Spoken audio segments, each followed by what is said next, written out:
Okay, guys, here we are on a Tuesday afternoon, Tuesday evening, and we're going to go ahead and get started of day one on the next project I'm working on. What project is that? Well, look at him. He's right up there in the corner. Attila. Well, Attila and Company. You take all this garbage off.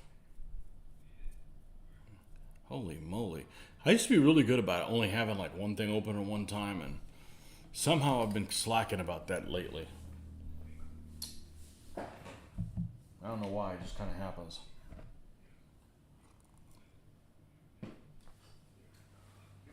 That can go there. And let's get these figures off the desk here. We pulled some of these Hun figures out here. So the first thing I'm going to do is I actually have a mixture of figures that I'm going to use for this army. And I pulled all the light horse that I have. These are all gladiator figures. And I'm taking 2 of every pose. So there should be 8 out here. And these will be sorted along 8 different stands. Every 8 different light horse stands will have 1 each of these. So for instance, there's 2 of this one. There are 2 of these. This one is shooting the bow, and then these guys. And I'm going to paint them in pairs. So they're not going to go on the stand with each other. They'll definitely go on 2 different stands. But I'm going to paint them together so that I purposely make it so that the horse is not similar. So when you mix it up, it'll give it the right look. I did order figures from Forged in Battle.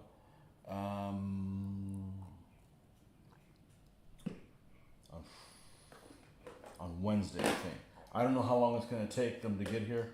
I'm not sure what their track record is, but we're not going to wait until they get here to start painting. I'm going to go ahead and paint these guys up. So, of course, we'll do an unboxing when they get here. It'll be the first Forged in Battle figures I've ever had. Hey, good evening, Nordic. And we'll check those guys out whenever they arrive. And hopefully it doesn't take them more than a month. Or then we got other issues. All right. Vallejo. Surface primer, black. Oh, they get me one of these things at the hotel. A trivet, I guess. Where is it? Oh, it probably comes out better here. It's a trivet. The city of Lancaster. So, we had a good time. I'm going to miss the village square there, where there was always some kind of commotion. There's either a protest or this time we went out for lunch and there was a guy screaming his head off about how the end of the world was coming, and how everybody needed to repent. Just strange. I guess the same thing might happen here if it got held in downtown Gainesville. Huns, wow. I guess we never told you. Well, the whole point is Mitch was having a Han Chinese army to do, and we're going to do some battles with them. And they actually don't have an enemy that's... Their enemies suck for the Han, let's put it that way. And so we're going to do the Huns. I already had them, and they're going to work in our Dark Ages Fall of Rome things as well, so we can work them in. How am I doing? Hey, how you doing? I'm doing okay. I'm at work now. I'm away from work now, so everything is good. It was I was actually pretty annoyed that I left everything done and everything went to shit yesterday when I went back to work, but that's the thing is if you take off time to go do something, you need to make sure that whatever it is that you do is worth your time, because it's really a pain in the ass to get time off and do all the work. I don't remember the last time I did this much work before a show. I don't remember. And I'm not talking about getting my army painted. I'm talking about the other stuff. get the wards, get this thing, get the other thing, get, you know. And one of the most annoying things about Historicon is that you have to turn in what you're going to run for Historicon before our recon convention at the end of April. It's really, really annoying. I don't want to think about the next convention if the one that's coming up next hasn't even arrived. So I am plenty happy not running stuff at Historicon. Bad sinus headache earlier has gone away. Got my walk-in and now I'm settling to watch the ball game. Got an email from the king of HMGS Easter. I think they call him the president. I don't know who he is, but it was an urgent email to let everybody know that somebody had tested positive, that you should go get checked out.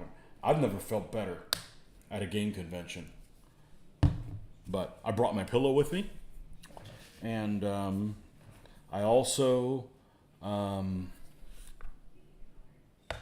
brought my pillow with me, and also I took vitamin C every day. I didn't want to get a cold from somebody.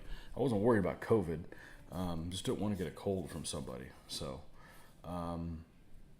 never felt better at a game convention, which is funny because the last game convention I went to, I felt like shit.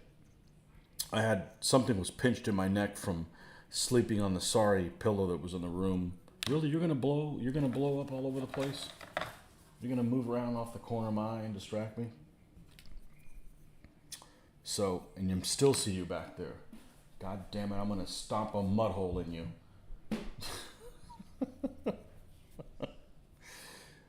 Insolent paper towel. So I never felt better. It was nice and cold. There was a lot of positives. You know, it was just annoying that you do all that work and then nobody shows up. So, you know, F them. They can make their own, they can do their own events up there.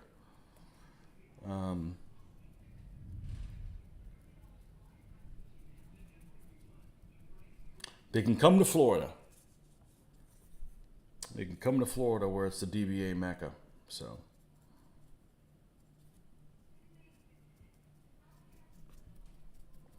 So what list am I doing? I'm going to build the Xiongnu first. And then I'm going to build other stuff for the white Huns. And then we'll work our way into Attila. But Attila is not the priority. But we will do him. And all this light horse will be all the same for all of them. I'm not going to build specific light horse for Attila and specific light horse for the Xiongnu, and you know they're all Hunnic. So, and it makes sense that I would do an army like this because I've been trying to do the busy, non-busy thing going forward. That means an army that's busy, like the Byzantines were very pretty. This is not a pretty army. This is a bunch of ragtag ruffians, you know. Hold on a second here. Let's get this a little closer so I can see. The Art de la Guerre, whoever spells big at the conventions, but I will never play it. The rules are near $80, so forget that. You know, and in 5 years, nobody will be playing it. So, and you know, I looked at their area, and they had a lot of players. I have played rule sets where there were that many players. When I first started playing DBA, there was that many players playing DBA. And, you know, but it's 3 times the size of the armies of this, 3 times as long, reaching over a big table. And I'm not out of shape or anything, but it's uncomfortable. I don't want to do it. You know, what if you're stuck playing some asshole for 2 hours, 2.5 hours? I'd rather not do it. So, I'm not poo-pooing it. Do whatever you want, but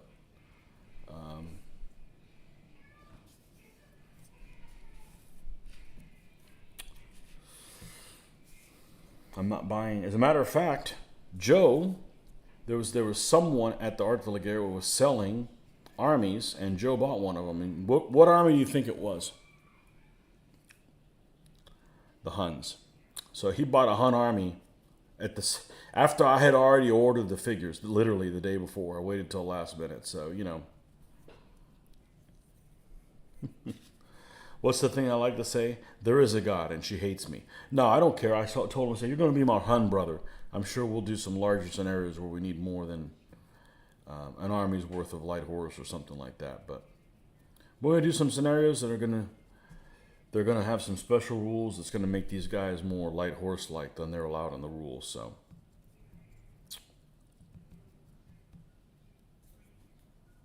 that's what my thought is anyways, going forward.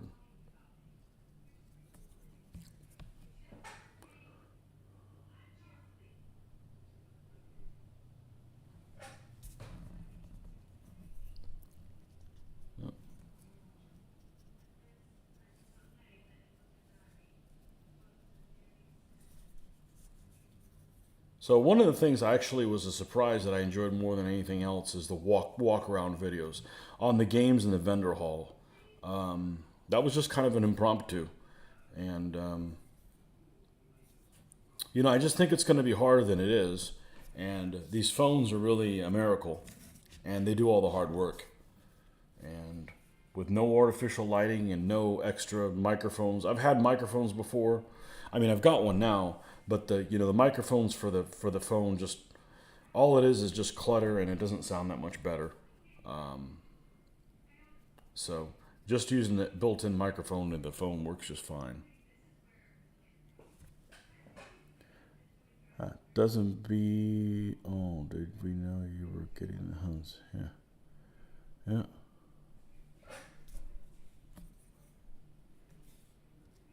Yeah, I mentioned it before I was done with the Byzantines. I already had these, you know, so I got them relatively recently from Marty. He just wanted to get the money that he'd paid for them. He bought them at a discount when he left California. I'm like, all right, I'll get them, along with some Goths and other stuff, and I like the figures. Had I not bought Forged in Battle, I would have been perfectly happy just using these guys and mixing them up. But you know, if there's an opportunity to make an army look more ragged and varied in appearance, I'm going to take it. I'm going to take them up on it.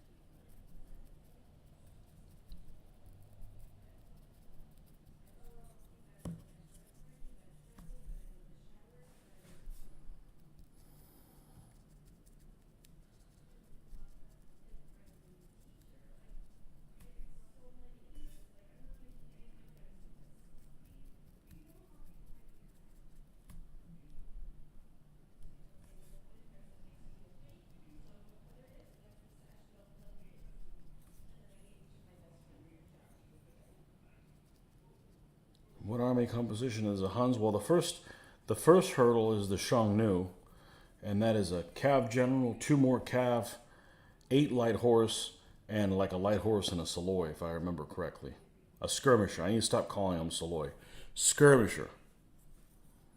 So very, very light. They do have 3 cavalry. One of them is the commander.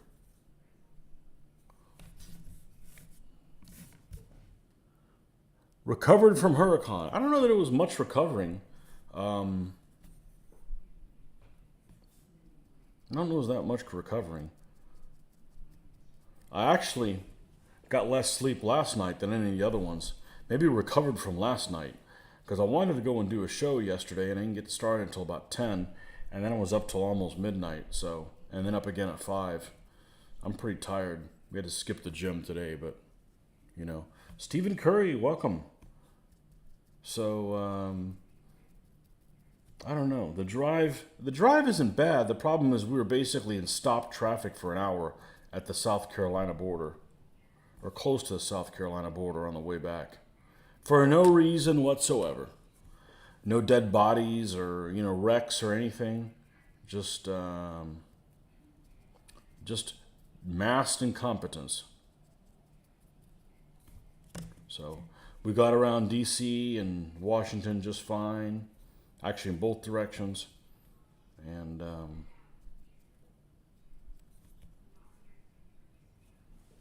yeah, had a good time.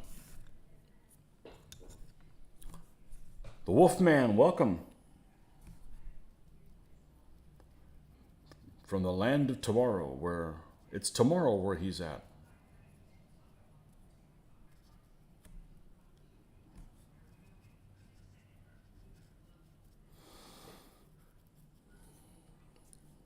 So I had a good time. The videoing part was definitely pretty cool. I enjoyed doing that. And, you know, none of it's edited. You know, I mean, there's other people that do much higher quality videos, and that's fine. My hobby isn't videotaping things. You know, the people that do the videoing, they don't spend as much time painting as I do. So, you know, you can't do everything. So I can't be into everything. So there's another quarter of a penny. And, you know, I mean, everybody knows how to edit a video. You just may not know how to use the software, but you know how to do it. And you've watched any kind of programming, you know how it is. But you start adding a bunch of bells and whistles, it makes the file really, really big. And it takes a long time to crunch that. So, okay. You love the walk around in Historicon. Which one, the vendors or the other one, or both? They were just kind of impromptu. So now we're going to do that at all our shows. It was just too much fun. Now, our shows are smaller by comparison, but South Carolina is just a problem state. You problem state, you. Great to see what you missed. I don't know, you didn't miss a whole lot.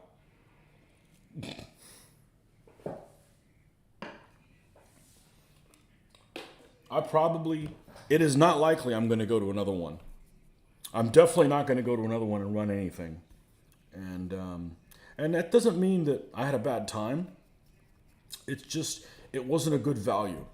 The time that I spent working on stuff for very little people to show up just wasn't a good value. I'm better off doing this. I interact with more people, and you know, my objective isn't to be famous. It's to be positive about our cool hobby that we have. And you know, if nobody shows up for a game, it's one thing. But to sit around 3 hours, or less than 3 hours, with folks that you play with every week, you know, while you can't check other things out, or you know, go for a beer and just not be in a hurry to get back. All that stuff is just mildly annoying. And I say mildly because it wasn't that big of a deal, but no, it's all right. Lesson learned. And you know, if you want to play a small type of game like this, come to Florida, or not. We'll still do these. I'll still do this this painting stuff. But I've actually never come out of a convention as motivated to paint stuff as I did this one. So I can't call it a bad one. It just wasn't a good value at the end of the day. So. And I was expecting, I don't know, 10 players in an event, not, 3. So, not the old days with 20 or 30 folks. Yeah, and I don't think it has to do, some people say, oh, it's the split between the community. I don't think I had anything to do with it. If you had all the people that were playing the other rule set, and, the one with the exclamation point, and DBA, you'd be hard-pressed to have more than 12 people playing both. So they just have more Mitches. There's only one Mitch, and the other guys have probably 4 or 5. So if you take those guys out, yeah, there's more. They had more players, but they also had more people running stuff. So DBX unfortunately is dead in certain areas of the country. Up here, it's a shiny new game syndrome. These conventions, yeah.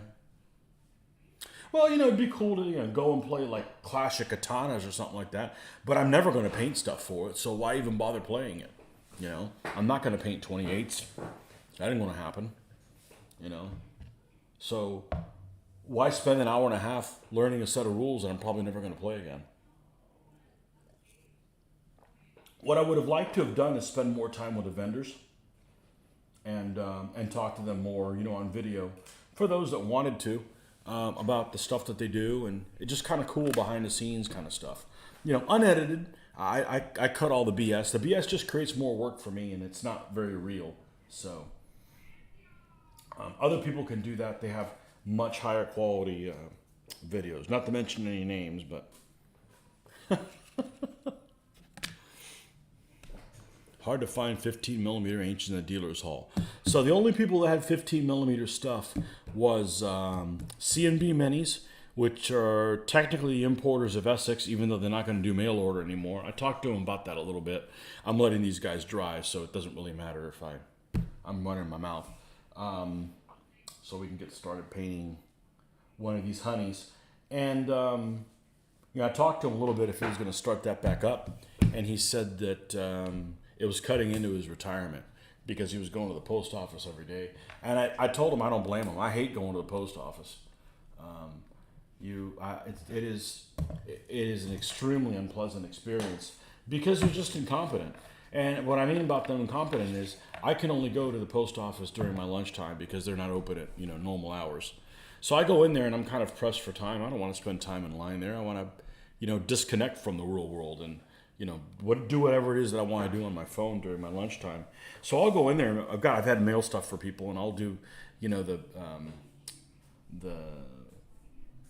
the priority mail or something like that, already prepackaged, and I literally hand it to them with everything filled out, and I said, this is all I need. And they still have to go through the litany of, do you want this? Do you want stamps? Do you want any specialty things? Do you need other things? Of course, they're not saying it fast like that. They're, it's almost like they want to see how few people they can serve, and it's like, that doesn't make your day go by really quick. So I detest going into the post office. And then when the COVID thing hit, everybody's in there like it's a war zone. And anyhow, so here's my test with this new stuff. This has been sealed for a week, and you already visited the websites of the two companies and mentioned the after action report. Excellent. We're going to be doing more of that. That was a shitload of fun to do. Okay, so and I get excited about stuff that you guys get excited about. I mean, I don't want to show you. I don't want to talk about needlepoint if you guys aren't interested about in needlepoint, and I'm not interested about it. So yeah, I wish I could have done more of that. But as it is, it was still an hour and a half video. So and I think Mitch enjoyed it as well. I think he didn't realize how much fun it was either. And of course, our unusual humor. Our irreverent humor, of course, goes along with that. So, this has been sealed up for a week. Mold check. No, I don't smell any mold here. This stuff seems to be working better than it has in the past. Okay, these guys are dry enough anyways to do something. So, I'm going to do the two guys with, which two guys am I going to do? Let's do these guys. Let's do these guys that have the little javelin. They've got bows, but they also have a javelin as well, so it's almost like carry this javelin, throw it first, then go to town with the bow. All right, I'll guarantee that all this stuff is dead. So I found that something interesting about these sheets. They're technically reusable. I think you can go and rinse them and get this stuff off. I don't see how that's going to work with my paint. I mean, it's in the video supposedly what you could do, but we're going to go and wet this a little bit, and then I'll be right back in a moment. Look at the questions that have arisen since then, and then hop into it. Be right back.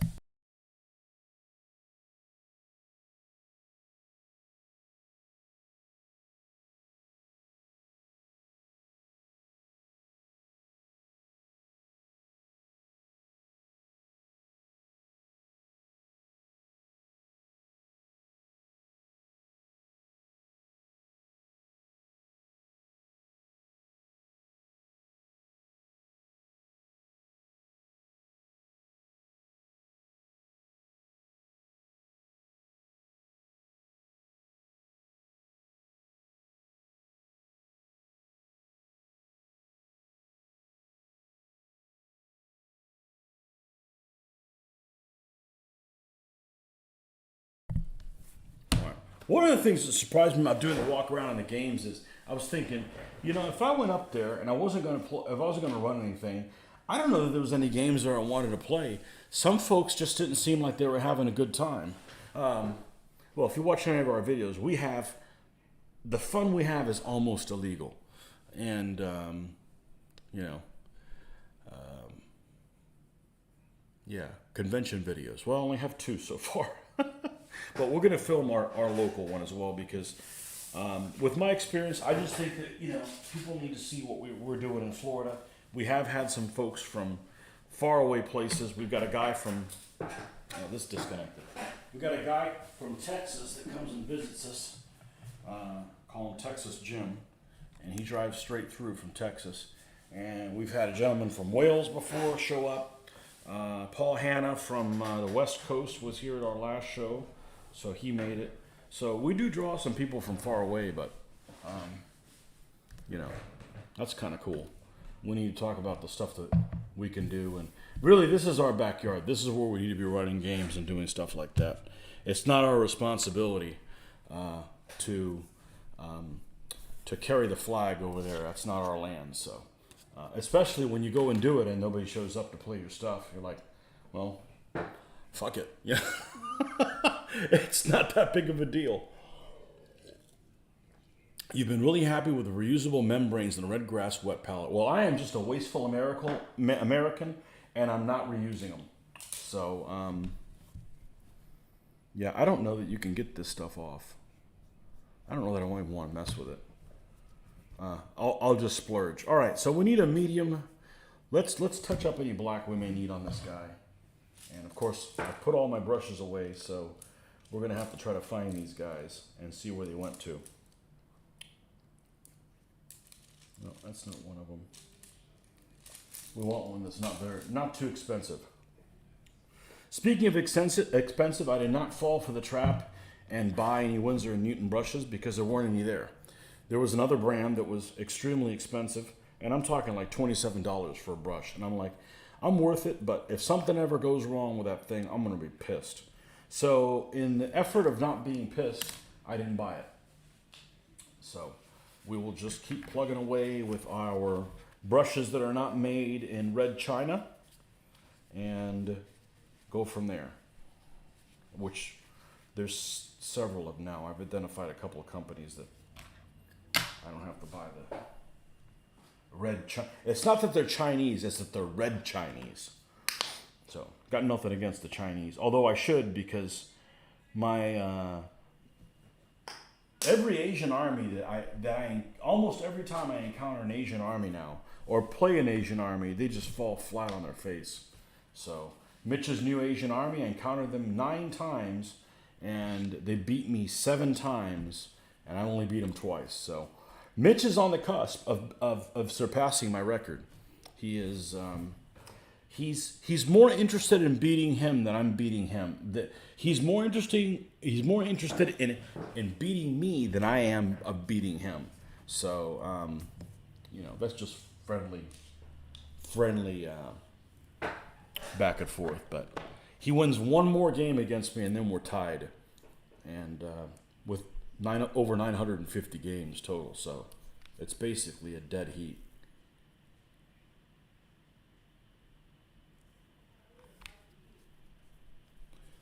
Best thing you didn't buy and now regret?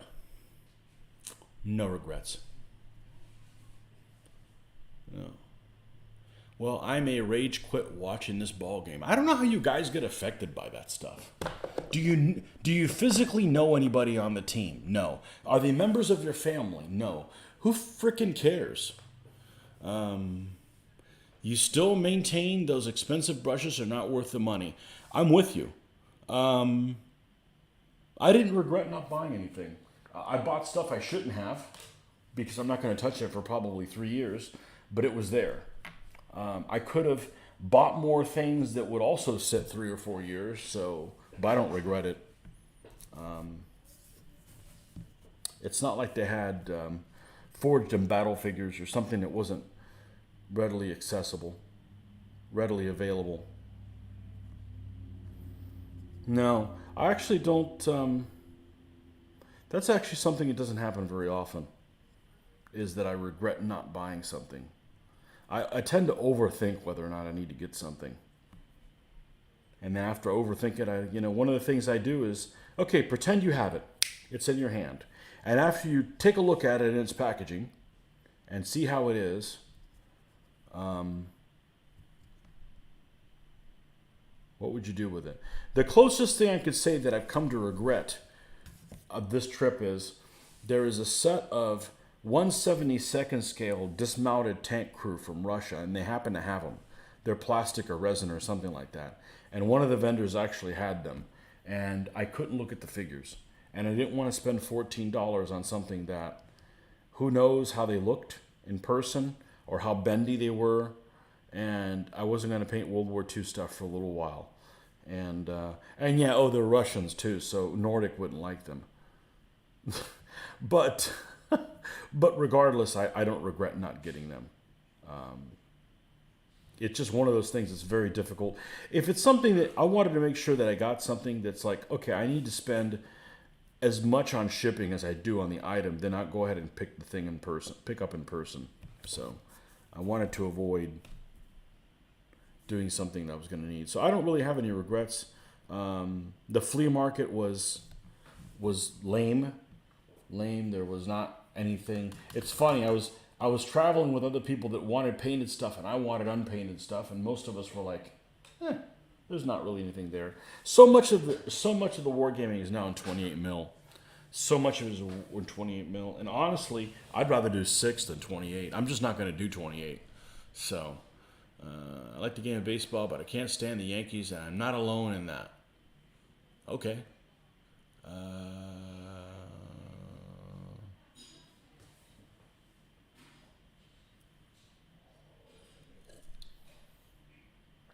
9 viewers, welcome. Yeah, let me get some coffee in here to get things going. All right, brown. So let's use and I decided not to get the foundry paints because they came in a triad, and they were inside of like a vacuum formed thing, and I tried to shake them, and it looks like they weren't mixing well. So I had a bad feeling they were they had a lot of shelf life issues. So I did not want to spend $16 on 3 bottles of paint that would have shelf life issues. So I just opted to not get them. But I don't regret that. So to answer your question the long way around the block, no, I don't regret not getting anything. Mr. Hamilton, welcome.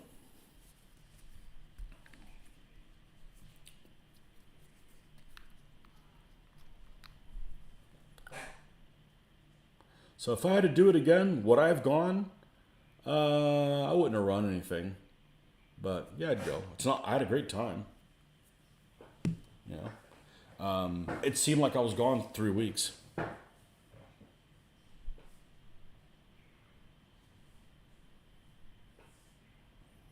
Yeah, well, I live in a town that's all about sports, so I'm tired of people screaming at the TV and being sissies about it.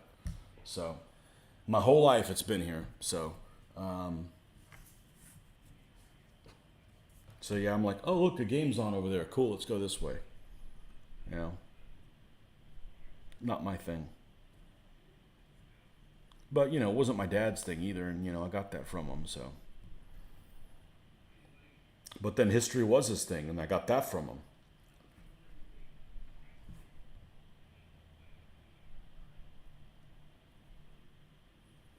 One of the problems of having a kid and then be a boy, I would have been really annoyed if they were into sports and didn't give a shit about history. I would be slightly pissed. Maybe more than slightly. So, I'm not opposed to playing sports, but just watch other people play sports. I don't get it. Unless you're doing something like playing Madden or whatever on that. Then I can get into that because you're actually doing something. But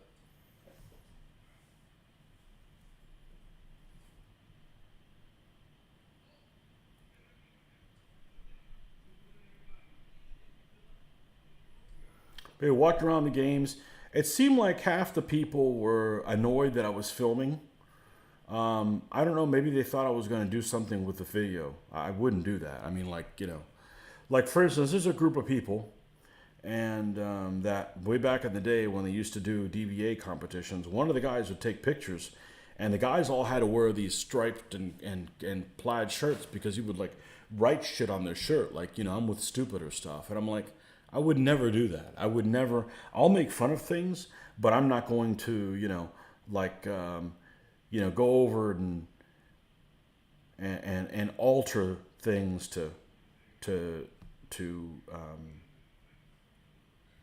I just would never do that. That's just not something I would do. I wouldn't want somebody doing that to me. So, art auction was a bust.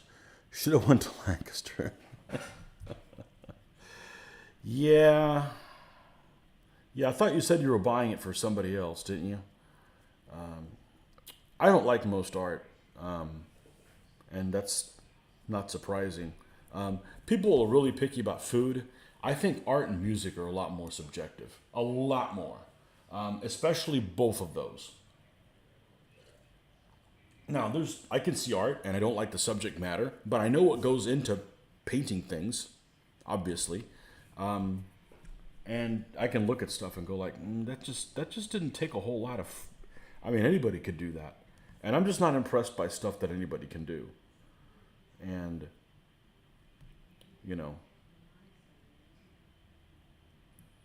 we do a lot of cruising, and they have art auctions there. I've never been to one, but they have them out for display, before they do them towards the end of the week.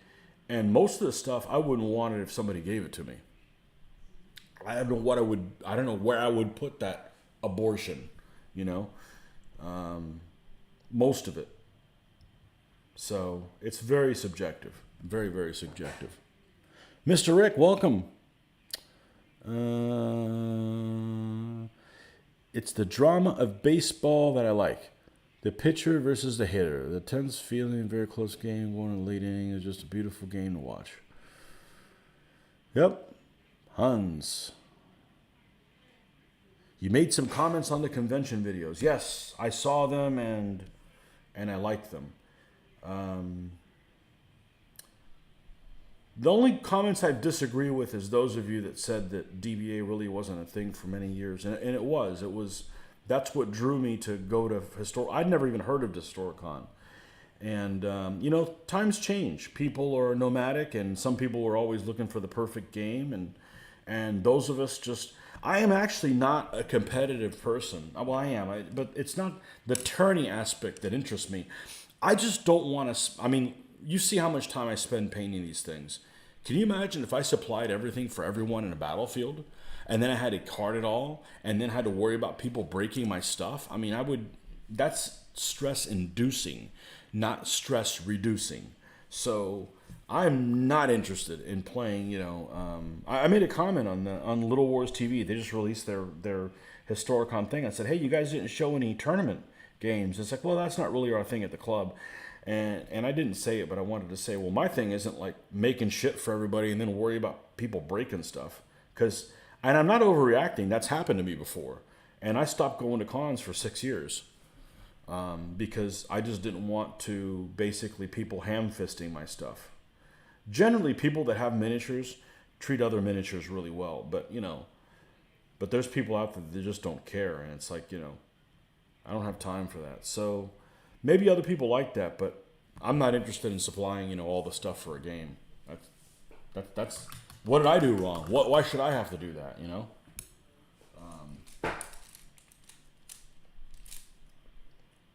I'm just not going to live long enough to be able to do that.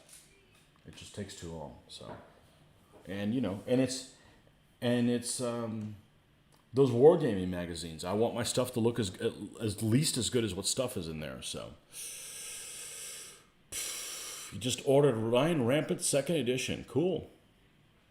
You have Lion Rampant. Maybe I can sell somebody's freehand shields painted as modern art.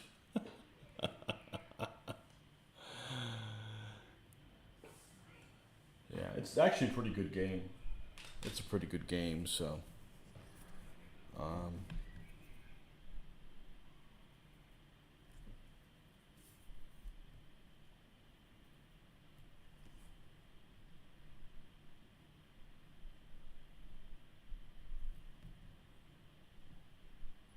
But it was stress-free.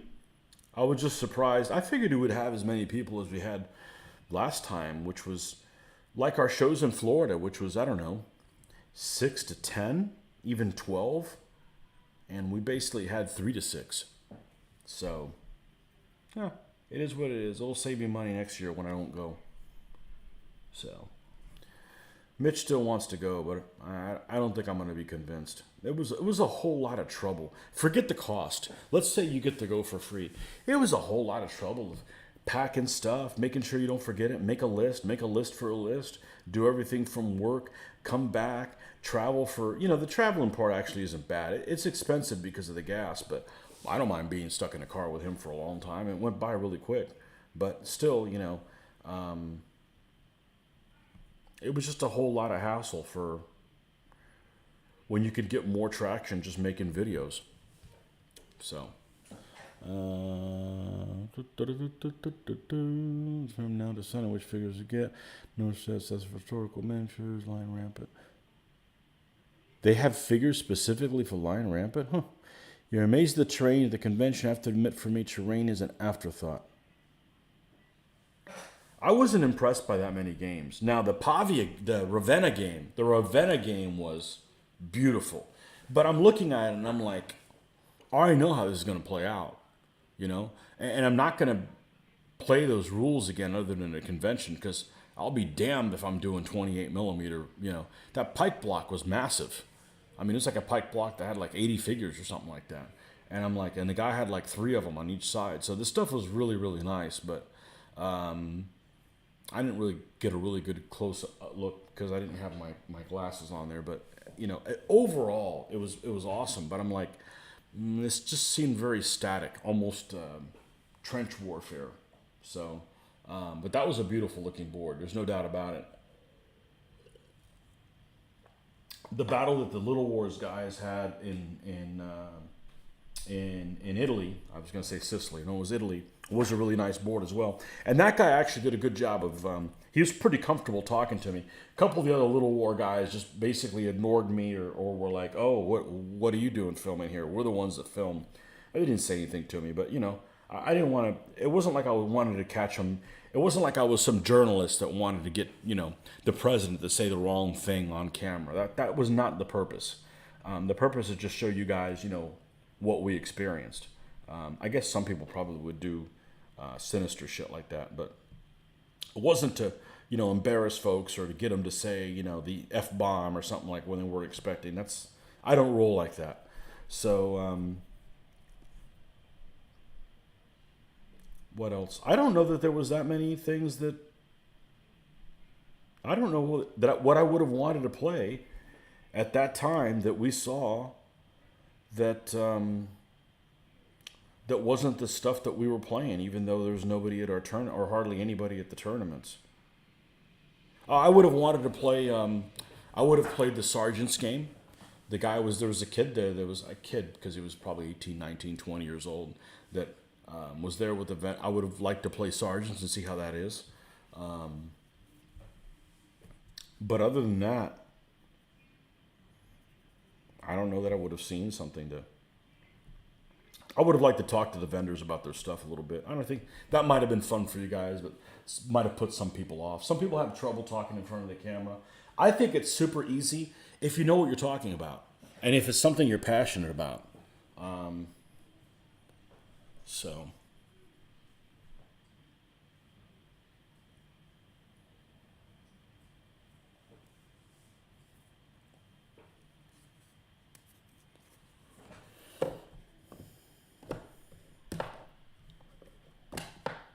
But that's an interesting place, man. That square is just, there's always weird shit happening there at the square.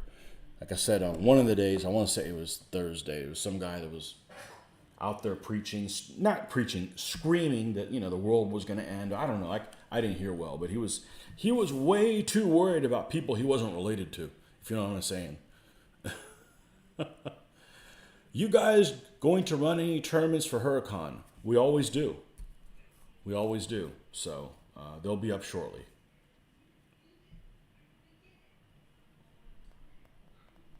We run a full slate because I don't want to do other stuff. I don't want to. Why spend 2 hours learning a game I'm not going to play again? And Mitch and I, Yeah, the only reason to go to Historicon would be to just play a game like, okay, Mitch and I, we both want to be on the same side because we never get to do that, you know.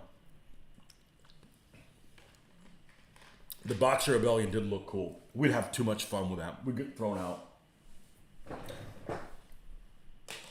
But that's the whole point. I mean, why play, Asian armies if you can't do, over the top Asian stuff?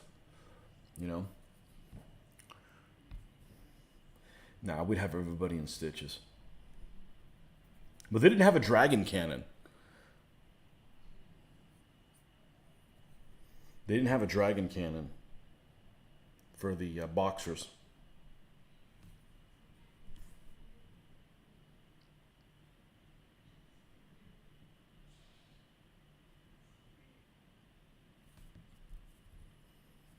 What else did they have that was interesting?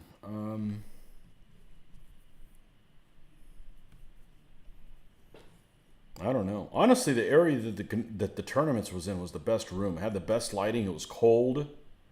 It was right next to a dealer's hall. The other rooms were kind of they had like yellowish type light, you know.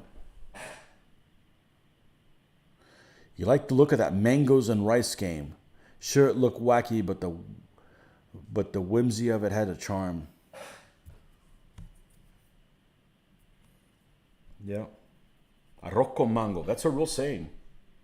That's things that don't belong together. Like having, mango with rice, which actually probably wouldn't be that bad, but, I mean, they do pineapple and stuff with rice, so it'd just be more of the same thing, but. Yeah, I guess it was like gnomes or dwarves or something like that, and they had a rebel flag with Kermit the Frog in the middle of the rebel flag. I'm like, what in the what?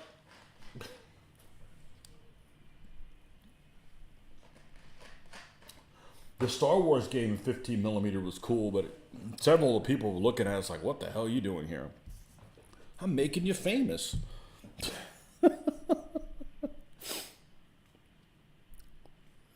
Can't get off this Mid-Journey Discord.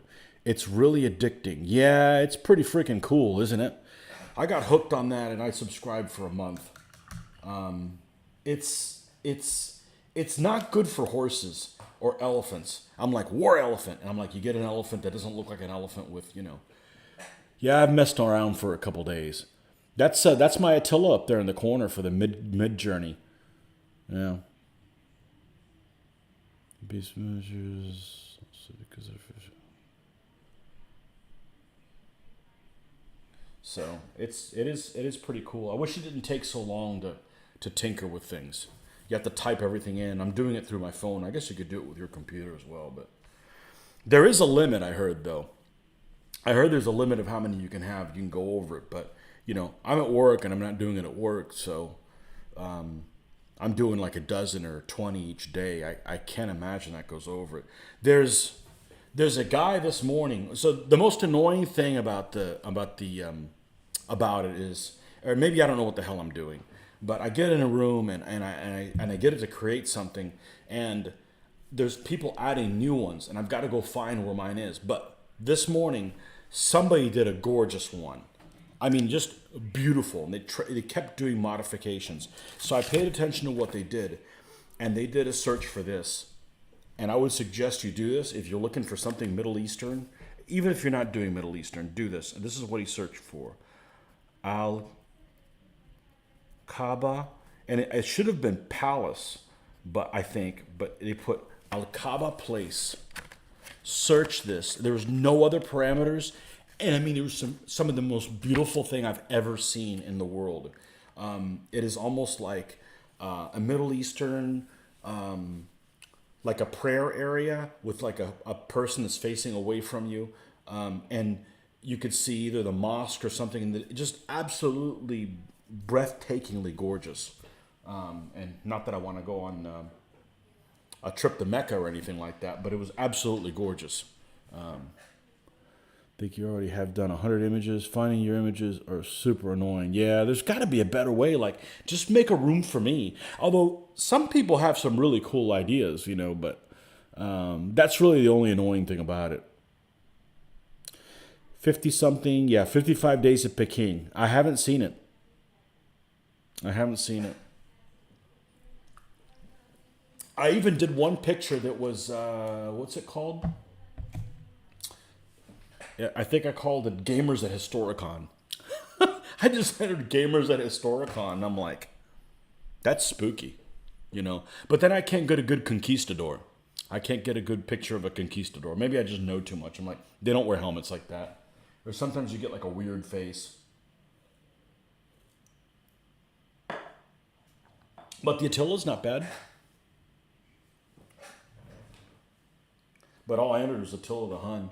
But you can't put, Attila the Hun on a throne drinking out of a cup made of a skull. And then you get Attila the Hun as a skull figure. It's you get what you get, Let's see, can I do that? Can I expand this guy? This guy definitely looks like he's got some war wounds. I did a Persian guy for our awards, so I think it's really cool. It's fun to tinker with it. It's probably a lot more useful for people that don't paint. And I'm not saying that I could paint this, but I'm a lot more artistic than some people. Time to lube up. I'm getting all ashy and stuff. But it is pretty cool. It is pretty cool. But yeah, I had a good time at the convention. I had the foresight to bring my pillow, and which kept me from being crippled by the one in the hotel room that's either too soft, it's usually too soft, or too tall. I think that's what happened to me at the last con. It was too tall and I killed myself. And I was disabled. I didn't play in half the events at the last show in Orlando. And I bought some vitamin C, like airborne gummies, and I was having plenty of them each day. I didn't want to get a common cold from anybody,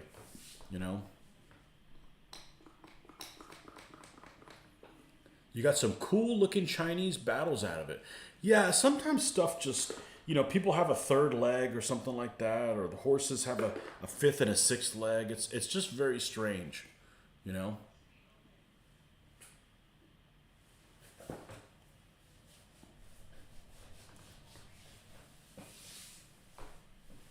All right. Anyhow, I am looking forward to. They were really easy to do, Rick. They really were, and Mitch really got into them. And if you really want some humor and you're bored, have you watched the one where we did the battleship? Did I see any convention goers in costumes? One. There was one guy by a door that was like an American Revolutionary costume, but he was probably, he seemed like he was in his mid-60s, but that was it. Most of them were just dressed as gamers. So, no, it was a good time. It just was, it would have been nice to, if nobody's going to show up, we'll just mosey around and look at stuff. We'll have more beer or, whiskey or, what have you. It was a lot of fun. It was really easy to set up. The high-speed internet worked really well. And I'm glad. And I could tell a lot of people enjoyed it because there's several. I just wish we didn't have to do it so darn late. Not for my sakes, but for your guys' sakes. Is that really a complaint? Not really, but it went really well.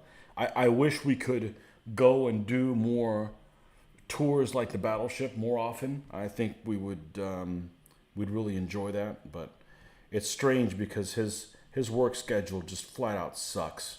He's off on Monday and Tuesday, and I have a normal schedule, so off on the weekends. But I'm probably going to do, if I end up going somewhere that has any kind of historical significance here in the South, which isn't that many places, I'm probably going to film them and put them up.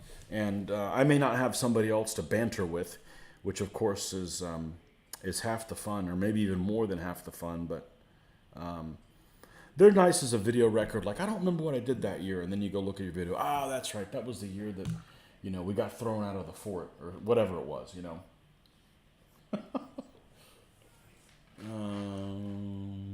You absolutely watched North Carolina tour.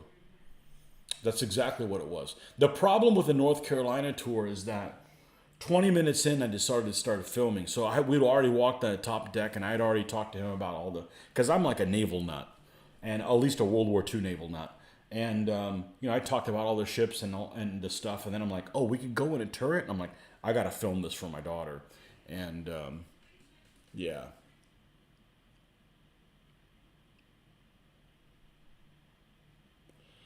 The 1768 warrant uniform for the British Army is very comfortable to wear. I'd go to Historicon outfitted in that. Nerd. Come on, man. You ever kissed a girl? Oh, did I see any Amish women Playboy models? No, I'd rather see the Playboy models on the Amish women. The whole Amish thing is spooky. I know they're harmless, but I'm pretty sure my ancestors kicked those guys out of Europe for wearing that shit in the 1700s. Why can't you just wear normal clothes? It's really... My town has a bunch of hippies. They have Amish. I think I'm going to keep the hippies. It's very strange. It's very, very, very, very strange. It's as strange as like going to a water park here in Orlando, and this has happened to me before. And you'll have Muslim women that are completely covered. I mean, even with the mount, and they've got their suit to go in the water, and the men are wearing whatever the hell they want. It's just very, very strange, like from another land. Like, I don't belong here kind of thing. I mean, people can do whatever they want. I'm definitely like, do whatever you want, but it's like, I'm a big fan of freedom, There's got to be some balance between that and dressing like a whore, so definitely tell you were enthused in that ship tour, and that's partly why your walkthrough is so great. You sound like you knew what he was talking about. Well, I've never been inside of one, but I know what all the stuff is. Yeah, that magazine is creepy, man. I can't imagine being inside of that. One of those turrets. That's bad. I don't think the North Carolina was in any surface combat, but the Washington was. Her sister, she was in a naval battle with the South Dakota. That I believe the South Dakota had teething issues, and that means things weren't working properly.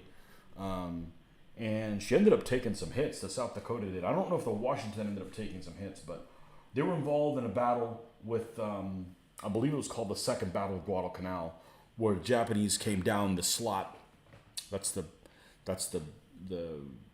between the islands that went from Rabaul, their main base in New Guinea, one of the islands off of New Guinea, down to Guadalcanal to reinforce it. And they sent some cruisers down and an old battleship, actually an old World War I battle cruiser that had been modernized.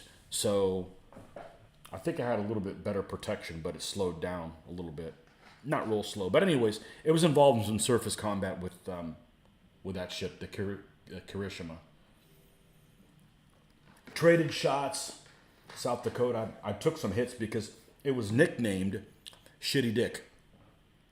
And there's an excellent book by Richard Frank called Guadalcanal, and it goes into detail on a lot of that stuff. But anyways, the Washington was in the Atlantic before the basically her sister ship was in the Atlantic before the war and was patrolling around when the Bismarck was loose. Of course, the U.S. was not at war at that time, and then eventually went to the Pacific. But so they're sisters, except the camouflage scheme on the North Carolina is just absolutely beautiful.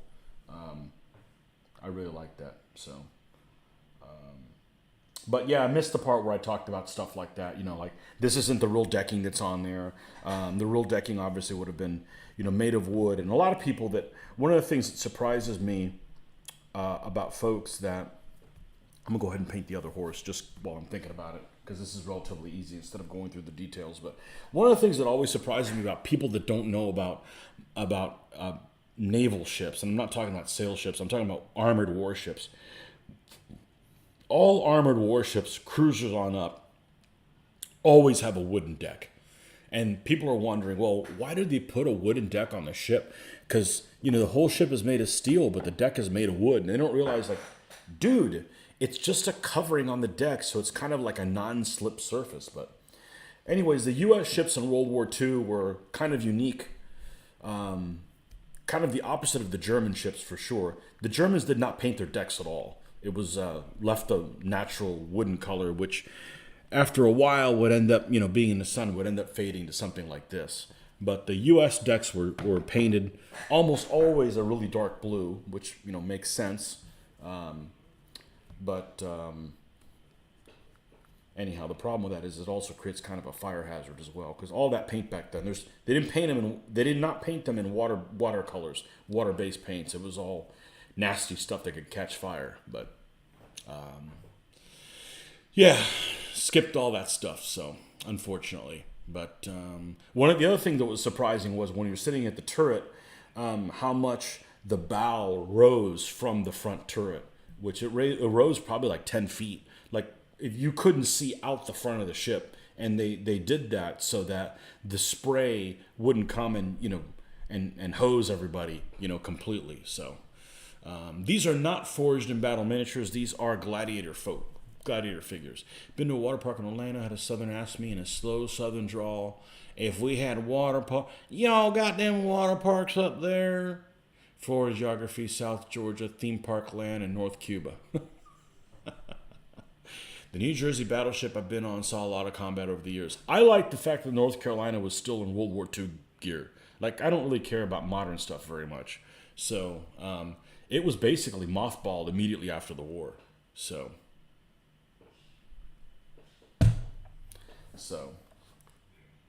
yeah, it was pretty cool. I couldn't believe that they had a potato peeler. That was probably the most amazing thing. Like, why don't people just freaking eat potatoes with the peel on them? They do now, Just, eat them with the peel on them. I mean, it's not like they taste like shit, We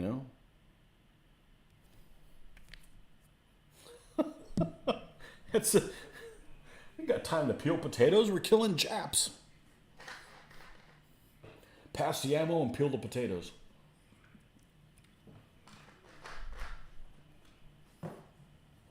Yeah, I was actually surprised how well the video came, because the lighting in there while I'm walking through does not seem very good, but I'm telling you, these phones are amazing. They do all kinds of stuff,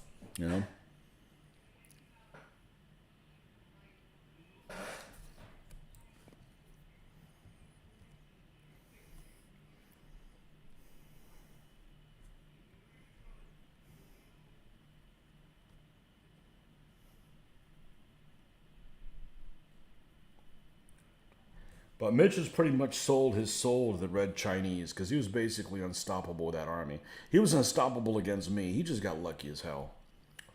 Now, my Pope kicked ass. He won all his games. And Dracula kicked ass. He won all his games.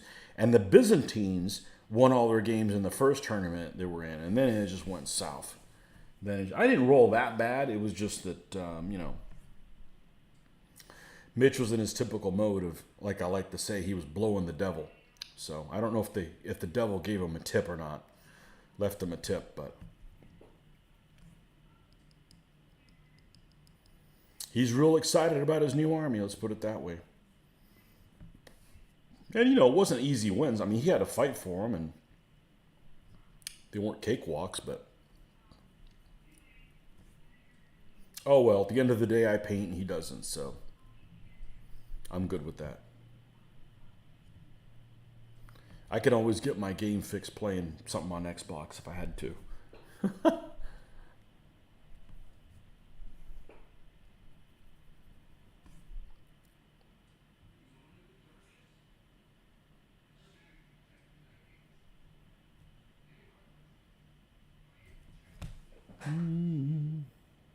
You have to peel potatoes because some have bad spots in the potato that need to be cut out.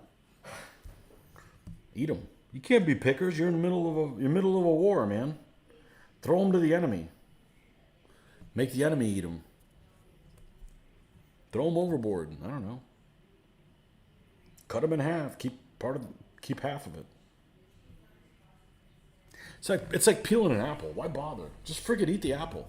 I don't peel my apples, and I have an apple just about every day. Or pears. I don't peel a pear. You gotta peel stuff like a banana, but you know.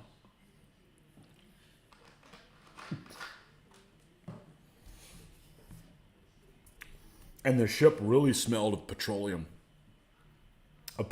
products. And I don't mean like gas or anything like that. It was weird. It smelled like lubricants that aren't used anymore. It smelled almost like a filling station from like 1952. Just really, really odd, you know. You once got shot with a spud gun. That doesn't seem like it was fun. I bet it wasn't cooked first. Since y'all are back from the con, I'll send that Chinese file for y'all to 3D print. Can you give me any recommendations? I was looking for it on the way back, and I'm like, oh man, you pulled it. Can you give me any recommendations on who to maybe use that's going to print really well that maybe you've used in the past? As I really don't know what the hell I'm doing when it comes to that stuff. I can paint it. I'll make that Joker shine if we ever get it, but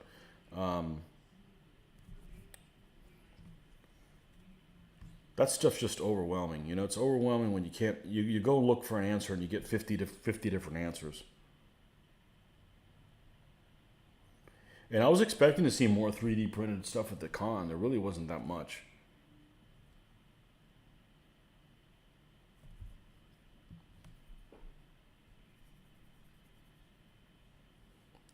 These new tufts are awesome, though. I can't wait to use them. And I am going to have to wait until Forged in Battle get here because I don't want to put two of these horses on a stand because I want to mix them in with the other ones. So as soon as they get in, we'll paint one of the Forged in Battle guys and put one of these step stands all the way up because we're going to have some different basing here than we normally have. It's going to be a little lighter in color, so to speak.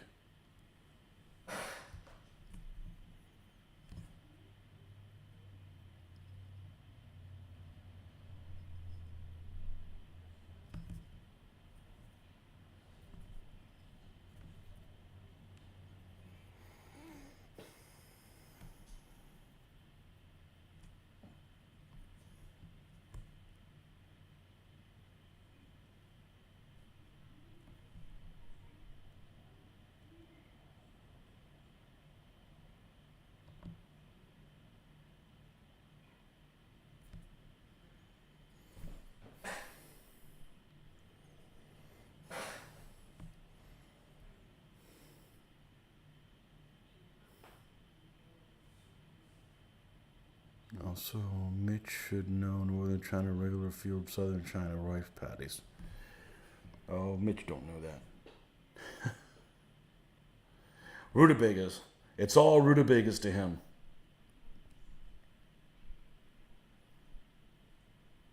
It's all rutabagas.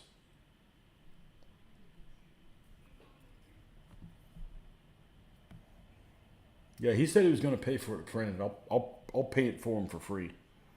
But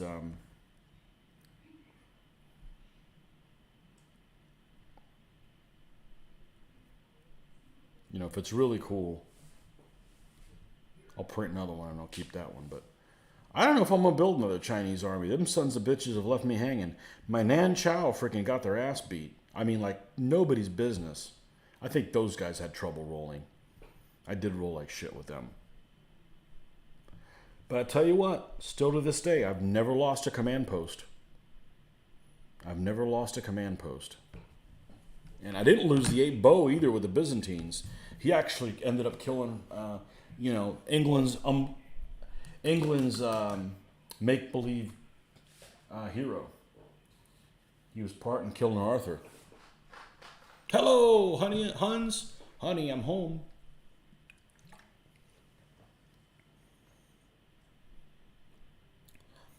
Huns is the first 4 letters of my last name. Oh, you're going to give yourself away.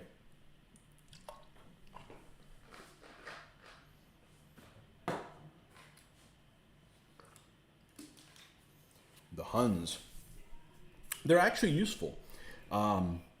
They can fight the Sassanid Persians. They can fight Mitch's late Romans. They can find his new Chinese army. They're a useful army. You know, I keep talking about doing Mongols. The Huns were a lot more useful than the Mongols.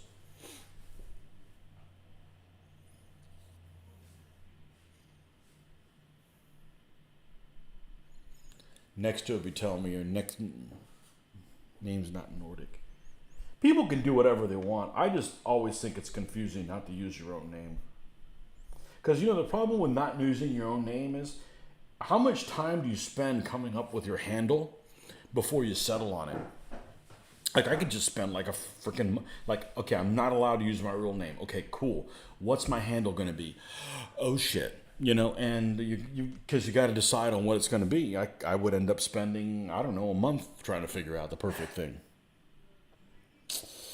Listening, painting 28mm Fireforge Byzantines using Army Painter's speed paints for the first time. You like them? Okay, cool. You had a girlfriend in college who was also had that. Her name was Hunsucker. Really a great person. Oh, well, no wonder. No wonder that. All right, let's pull up the phone book in Pennsylvania. We know he lives in Pennsylvania. His name starts with Huns.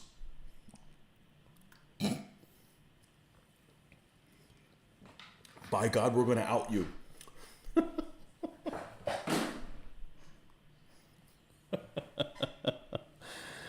You're doing, right now I got to get up to something, intestinal issues, decided to crack me, won't be able to paint.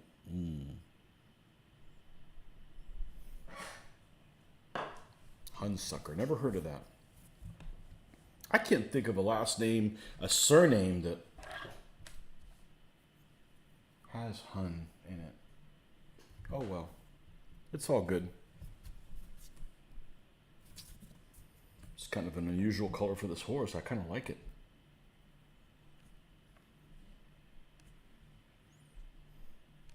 Waiting for somebody to say, these don't look like step ponies. Step ponies are smaller and they look... Hey, I'm not the sculptor, and he did a hell of a lot better job than I would do.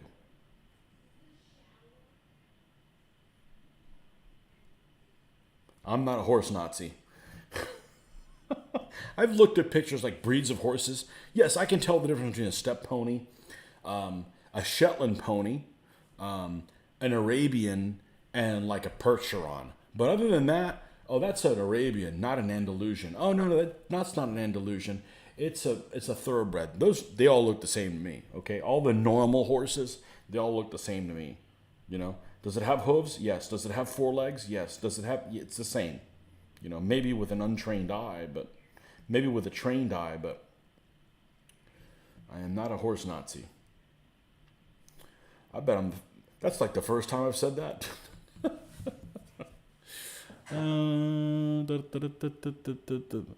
My nickname was, I ain't got one. There you go. Hunsika. Actually, I think someone back in the day from the family probably got the name from fighting the Huns.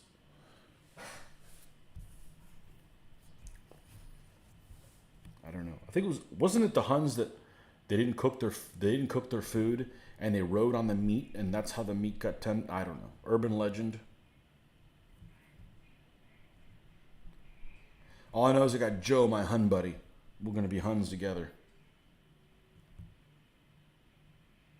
I didn't know that the White Huns had the Sassanid Persians. The Sassanid Persians were the White Huns' bitch for 100 years. I had no idea. That's how bad they got their ass beat, I guess, by them. In the late 400s, I think. Sounds about right. I read about it the other day.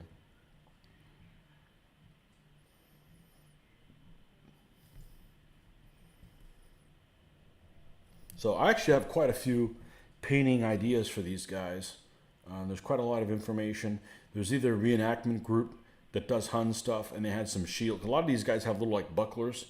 We're going to put some symbols on them from that. Going to have fun with it. At the end of the day, I'll have an army that not a lot of people have because honestly, they're not very exciting looking. It's a lot of bland kind of stuff, and you know. You guess Hunsuckers were the ones that lost. Oh, I love it. You put one of your four-legged monstrosities next to that, and they'll be able to tell which is the steppe pony for an instant. Palomino horses would be inaccurate for Europe, Asia. American horse breeds. That Hun meat story isn't true. Just the sources exaggerating how alien they seem to other cultures in the area. What about the dome where they elongated their dome? That one, that fake too? I don't know. I could eat sushi. I could eat raw fish, but raw meat? Oh, no. Oh, I'd rather eat vegetables. Thank you. Rutabagas for me. Thank you.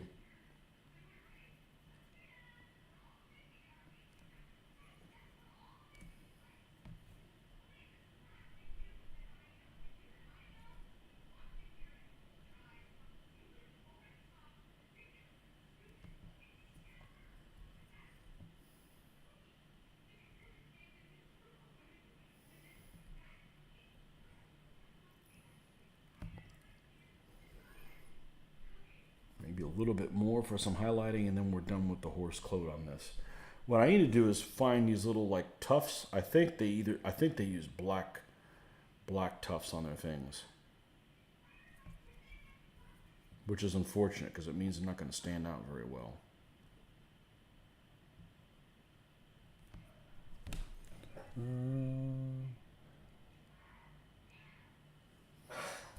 I've read a few of the books on them. I suspect I'm going to read them again because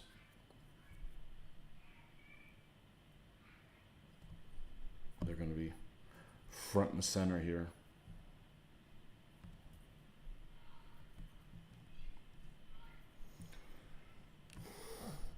That's one way to learn about the Army. Paint it. And you got to look up stuff on them and like, oh, that's kind of cool. All right. We listened to, during portions, the podcast of the history of China, and Mitch was fascinated about the Dowager Queens, Queen Dowagers, the Empress Dowagers. He was really surprised how vengeful and not willing to give control away. One they found was a fake. Okay, cool. What do you think about that picture of Attila the Hun? Look okay? They got to have more beards than Mongols, I would think. A little bit more. Looks okay. Looks like one of those guys he'd be fun at parties unless he was the one hosting it. You know what I'm saying? If he's hosting the party's no fun.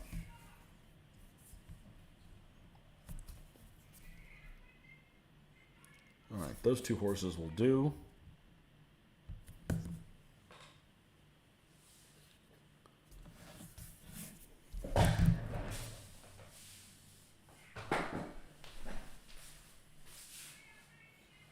Let's see. Oh. I never put my books away.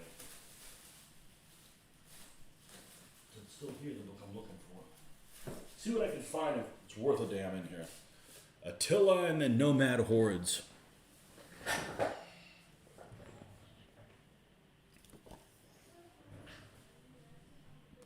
This guy's got no feathers on his horse. Ooh, dogs. I just bought some. Maybe we'll have to put a little dog on the... You know, there's other stuff in here that isn't Attila. We've got these guys that are Karakatai, that kind of stuff. Looking to see if they've got any tufts on here.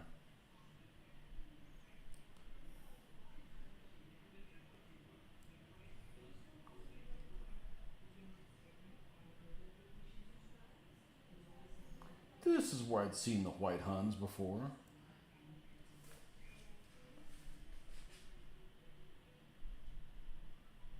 I thought I'd seen the white Huns here.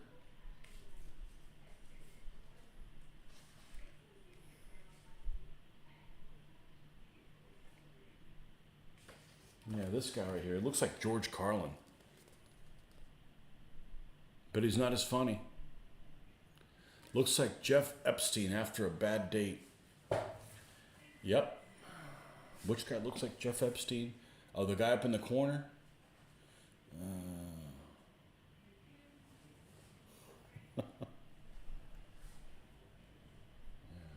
Well, you know, the thing about Jeffrey Epstein is a good date for him is probably a bad date for the other person, and vice versa.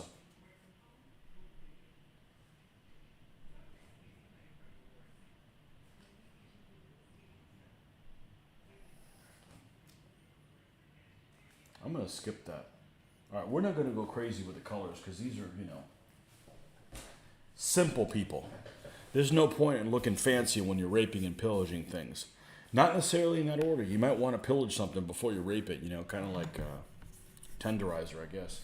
All right, let me, I need to get more beverage. I'll be right back.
Except E, except after C. You have hiccups really bad.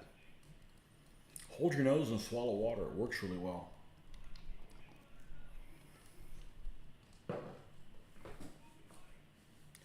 I was tempted to buy one of those little, they have those solitaire games. I forget what the name of the company is, but they've got a bunch of little solitaire games. They had one on Suez 56. And it looked like it'd be kind of cool, but why the hell am I doing playing a solitaire game by myself? I wish they had those things on computer. I would play it then. I don't regret not buying them.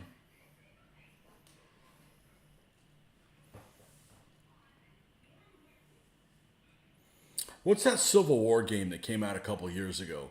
That has a gorgeous map. It was absolutely almost like a hand-drawn map, but it was colored with like colored pencils. Just freaking gorgeous. Too bad it's American Civil War, but that's a beautiful board game. I don't have anything against board games. They just need to look good. They don't need to look like Third Reich or Catan or, you know.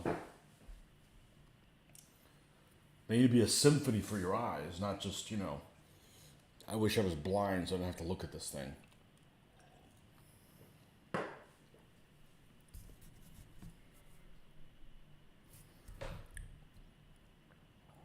All right, we're going to have to find out what color yak thingies those things have. I believe they have black ones. So we're going to leave that alone.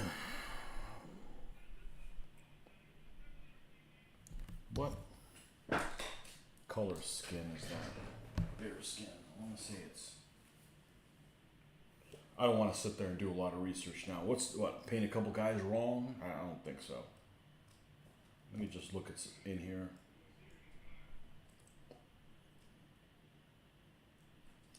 I wasn't really prepared for this.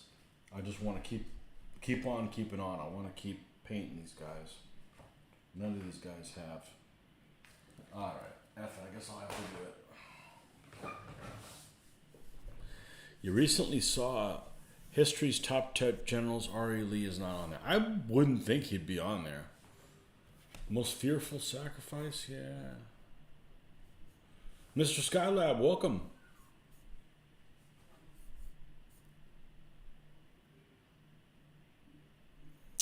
let me, let's minimize this. Let's minimize this. Oh, I shouldn't have minimized that. Let's make this bigger. Let's go on.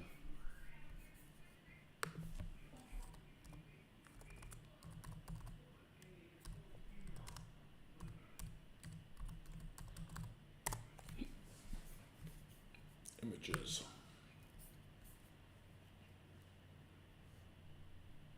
Well, that's a cool picture.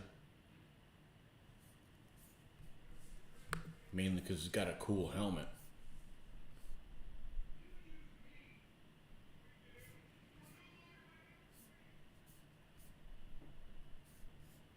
Man, none of these guys have like this bear cloth or anything like that.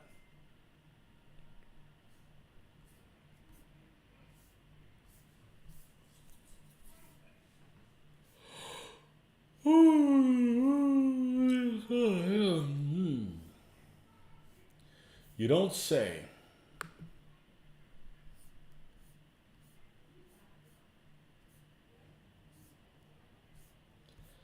This is another one of these groups that didn't wash. Like the Scythians. The Scythians didn't wash. Yeah, see, that'd be a problem.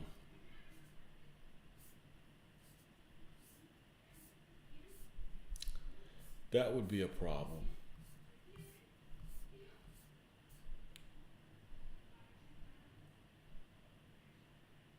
Hun music? And I've got the Attila Total War, which I've messed with very, very little. I guess that'd be a reason to do it. I just don't... I don't know that I want to play these guys in that game. They're not the good guys, but still want to win with them. So the skull thing's fake, huh? Interesting. Alright. Let's wing this. Okay. Oh, we're going to go through the list here? Oh, this is just somebody's opinion. Who was number 10? Scroll back up.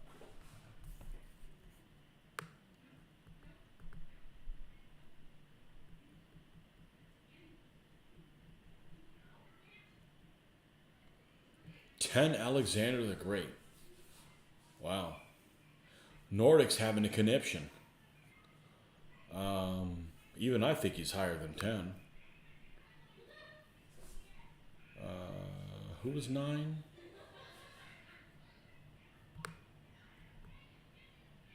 Zhukov. Zhukov just had tons of shit. Another thing, they rated a Russian higher than Alexander the Great. Oh, man. Frederick the Great. Grant, Hannibal, okay. Who else?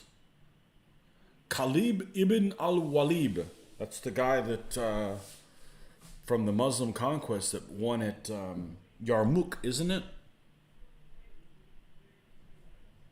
Takeda Shingen. Oh, man, screw that guy. I hate that guy. I hate Takeda Shingen. I'm a fan of Uesugi Kinshen, not Takeda Shingen. Takeda Shingen was... Don't like him. He had that red armor. Oh, the bloody Duke of Wellington.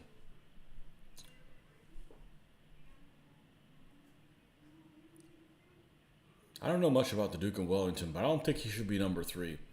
Just saying. Did they put Napoleon at 1? Honestly, I don't know that much about Napoleon. I don't play Napoleonics. There you go. Julius Caesar, Napoleon. That's just somebody's opinion.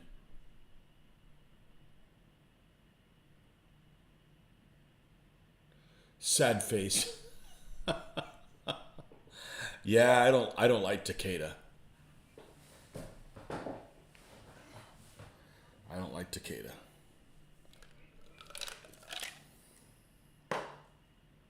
And not because he was supposed to be gay. He actually, I think something. He's an interesting guy, but I play him in the video games, and he's always my nemesis, Takeda. That was the army that I played. Here was the battle. Kawanakajima. I painted my samurai as Shingen's guys. That whole list is an abortion. Yes, you're using my saying. The reason why I picked this, I'm going to be honest with you. I looked through this, and I'm like, well, this is kind of an interesting battlefield with the Shashimonos, and I'm like, what? What the hell is that? What's this up here in the corner? So if you zoom in on it, oh, I'm sorry, it's down here at the bottom. Man, you can't look at that. I got a point. Look at this. It's spicy radishes. So if you look here, this is Wesugi's army. Look at the radish. So I got my guys that one of the guys has radishes. Look at this. Oh, young grasshopper. So, yeah. Anyhow, so Takeda always sat around in his command post. And Wesugi, or there's pictures of him always sitting down like on this tiny little chair. And Wesugi was kind of like a monk. And there was even a rumor that he could have been a woman. Which, is fine. I mean, if that's what you're into. So the guy can't grow a beard, Jeez, give him a break. Yeah, here's Shingen sitting on his ass. On that tiny little chair wearing red.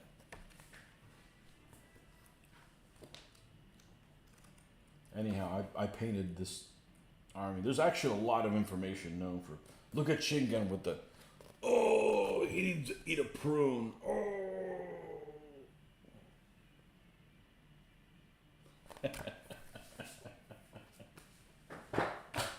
You fuck up now. Oh, let's see.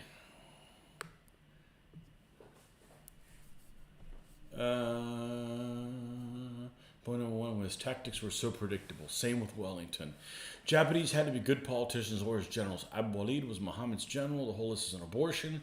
I don't know about the order of all those generals' leaders, but Ahmed the Motherless Goat Herder placed second in my tournament over the weekend. That's actually a character I wanted to create for my make-believe, my imagination of Absurdistan. One of the characters in Absurdistan was Ahmed the Motherless Goat Herder. He was like somebody you couldn't trust. I don't know. Maybe I should do that. Maybe I should do that painting program, Absurdistan, and see what I get. Suleiman the Magnificent. I recommend if you want to do this, definitely do this. Al-Kaaba Place. Although I think it should be Al-Kaaba Palace. But I'm telling you, this person entered this just some of the most beautiful artwork I've ever seen in my entire life. And it's simple, but it's absolutely gorgeous. It was his mustache, wasn't it? Yeah, mustaches are creepy. Mustaches are creepy. That's a Ron Jeremy factor.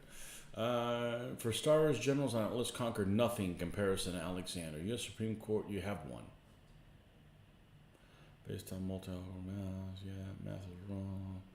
Alexander only fought 9 battles on campaign and conquered near damn entire world. So other generals paled in comparison. I don't know. I think you got a thing for Alexander. Oh, I did do artwork, and I need to put that on my page, for Alexander as a hairdresser. It was hilarious. It was absolutely hilarious. But I couldn't remember what the hell what was Hannibal called? Somebody said Hannibal, the tattoo artist, but I'm like, no, Hannibal, the something else. Hannibal, Alexander the hairdresser was hilarious. I think I did artwork. Alexander the Great as a beautician. Funny stuff.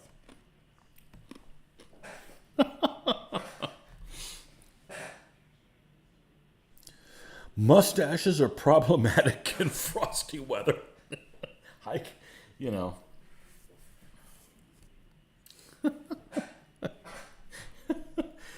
can see that. All right, so we need to figure out what he's sitting on. Some kind of skin that's furry. We're going to assume this is a bear. Okay, so we're going to grab SS Camo Black, which is nothing other than Ambrose Burnside came in first in facial hair list. Yeah, he was not he's like a walking fashion faux pas. So problematic if you're... Oh, touche. Touche, Nordic, touche.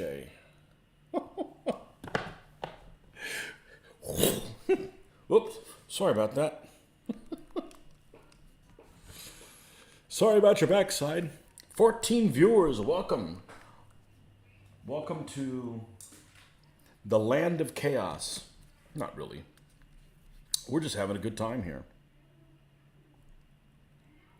You know, that was the thing about Historicon. If I didn't run any games and just went out there and hang out with people, I'd still have a great time. I just didn't want to do all that extra work just for yucks. It wasn't about the people. It was a hell of a great time, But, yeah, we're just hanging out.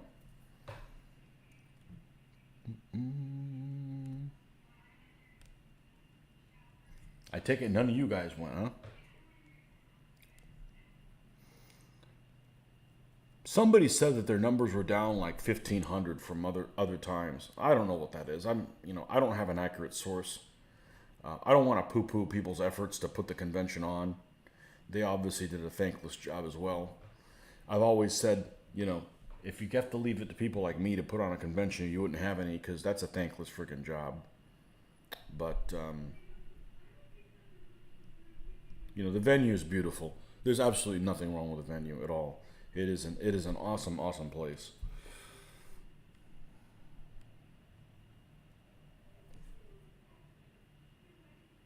But on our way up, we found where every single cop in Georgia was. They were on I-95. It was like a crime scene from Brunswick all the way to Savannah. It was really crazy.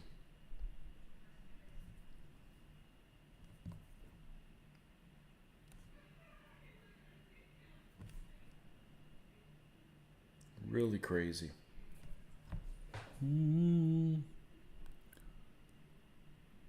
The till on the screen has some interesting sideburns. Yeah, sometimes you can't make out what the hell they're doing. He's definitely raped some people to put up a fight. You know what I mean? Think that losing his last battle would drive Hannibal's rating down.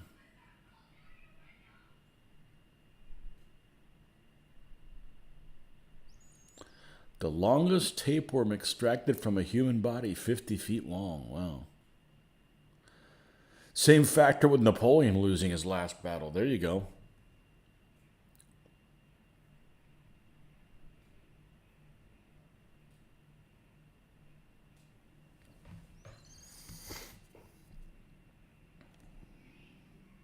I really don't know much about Napoleon. It's a period I'm not really interested in. Not to poo-poo him, I can't be into everything. Jesus. How many times I gotta say that?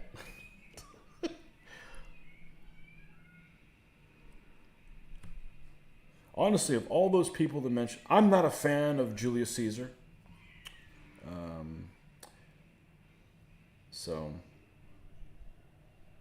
I prefer people that aren't assassinated. If your own people don't like you, why should I respect you? I mean, even if you get hit by a roof tile, at least your own people didn't throw it. And no, I don't think Pyrrhus deserves to be on the top 10 list. He was just really interesting because he just, hey, follow me. Okay. It's kind of like, hold my beer. No, Pyrrhus does not deserve to be on the top 10 list. He just, stuff was written about him, and it was a long time ago, and that's why people even knew about him. I actually didn't know jack shit about him until I started playing DBA. I mean, I'd heard of a Pyrrhic victory. I didn't really know what the hell it meant. Alexander lost his last battle with a mosquito. I like to think that Cassander poisoned him, but I don't know.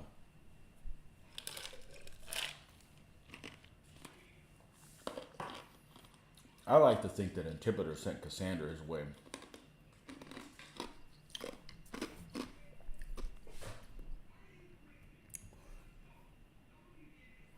All right, so we kind of have that. Let's do some strappings on here. Let's do kind of a red-brown color, but not too red. Maybe this cavalry brown color that's over here.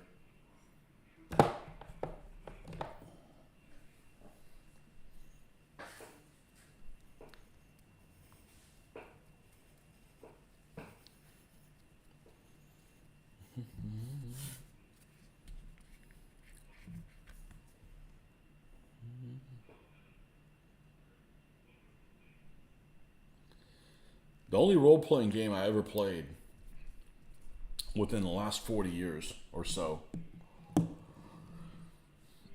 played Hero Quest. And I was given a dwarf to play. And I never played a dwarf before. I avoid dwarves like the plague. And nobody respects a short person. But I had so much fun playing this guy. It was all talking about, how drunk I was, how much I could drink, how I needed to use a step stool for everything, and how big my third leg was. It was absolutely hilarious. All in a really bad Scottish accent. Not the entire time, but when things happen. See, that's the difference that's the problem I have with something like LARPing, okay? Or what's the thing that actors do? Method acting. You don't need to be that weird, strange dickhead 24/7, okay? Just be normal, and when something happens,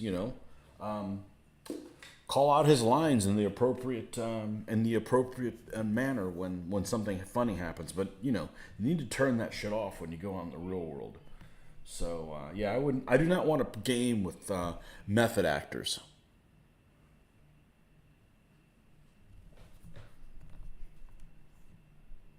I do not want to game with method actors. That would be really annoying.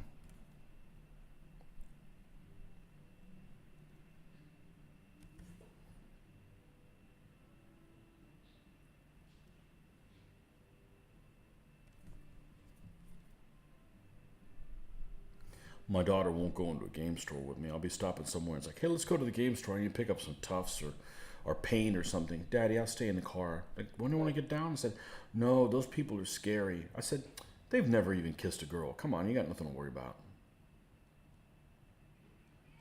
Maybe it's the smell. Didn't smell any people. Went to Historicon, nobody stank. Well, I didn't smell anybody, let's put it that way. And the flea market was tight. The flea market was wall-to-wall people. The flea market was wall-to-wall people.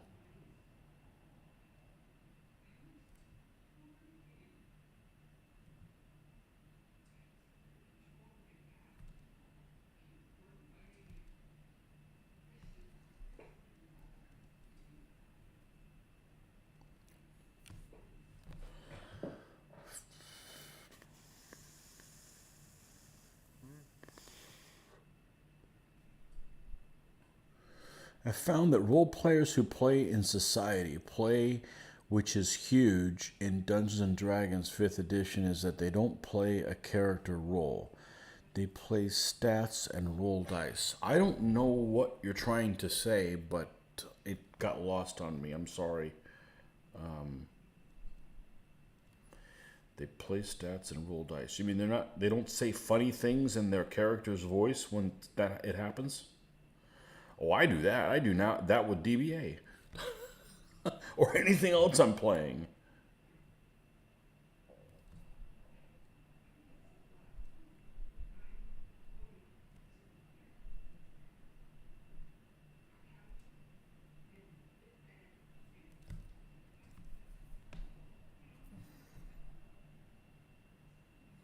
I think one of the coolest jobs you could have, well, it sounds good on paper, is to be one of these people that does voices for like cartoon characters.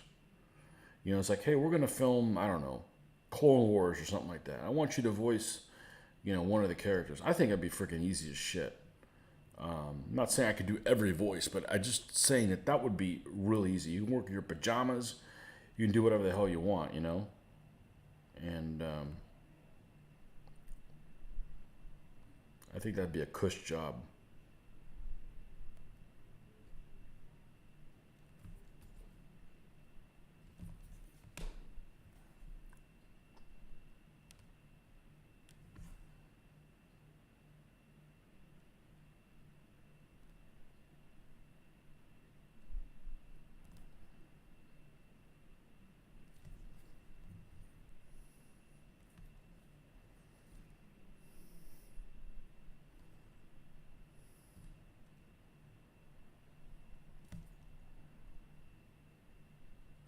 Okay, we're gonna put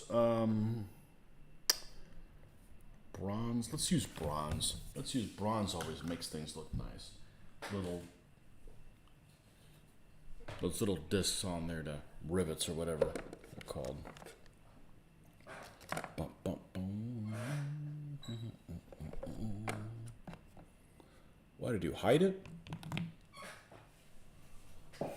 That's why you do. You buy another one of these. This is one of these paints that, as it gets empty, it gets very top heavy, because the weight of the top is so much more than anything else.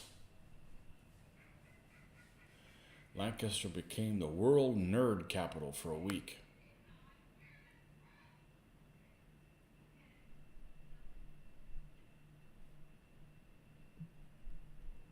Got drawn to the Brett Wall, the board game fundraiser. I think I know what you're talking about, Anthony, and it looks pretty beautiful. I think some gamers method act showering in basic hygiene. I shower at least once a day, every day. It's good for morale. It is good for morale.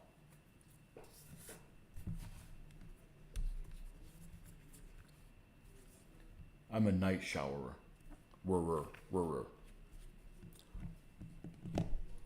Unless you're doing something really nasty at night, you gotta wake up in the morning. I'm gonna leave it there. Okay, I'm gonna leave it there. That's it. No more details. But, you're outside. Outside's always hot where I'm at, or you're at work. I come home, the first thing I want to do is shower. Get all that stuff off of you. You know? You just smell like freaking outside and sweat and stuff,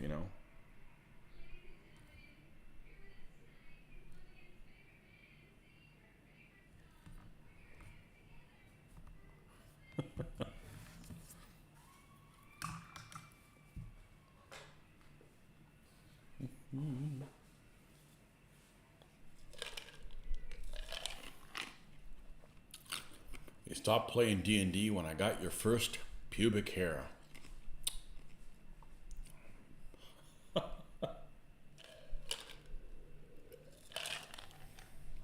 Conventions need a machine like a metal detector, but it's an odor detector.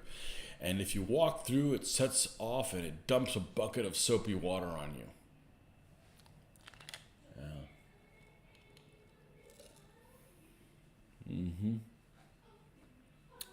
You get a Clorox enema.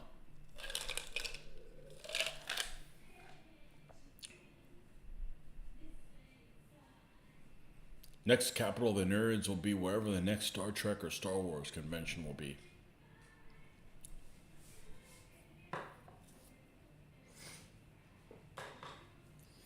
Yeah.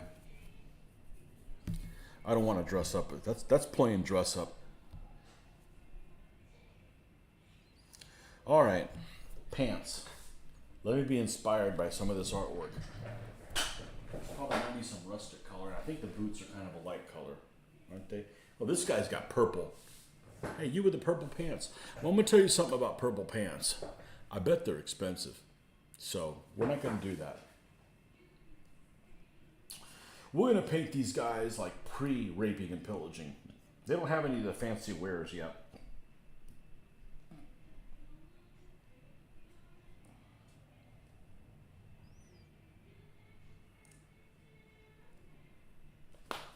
Man, I gotta go pee.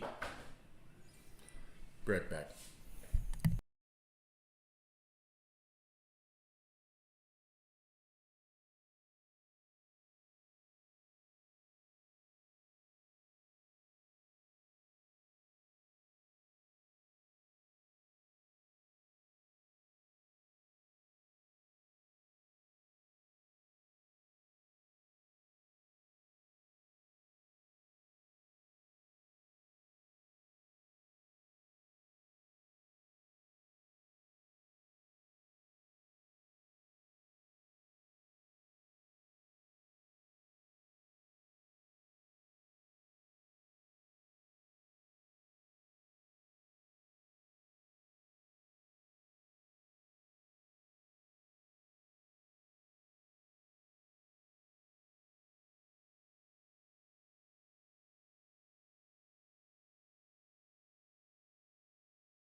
So I'm excited to paint these guys because this is really kind of an uninteresting army.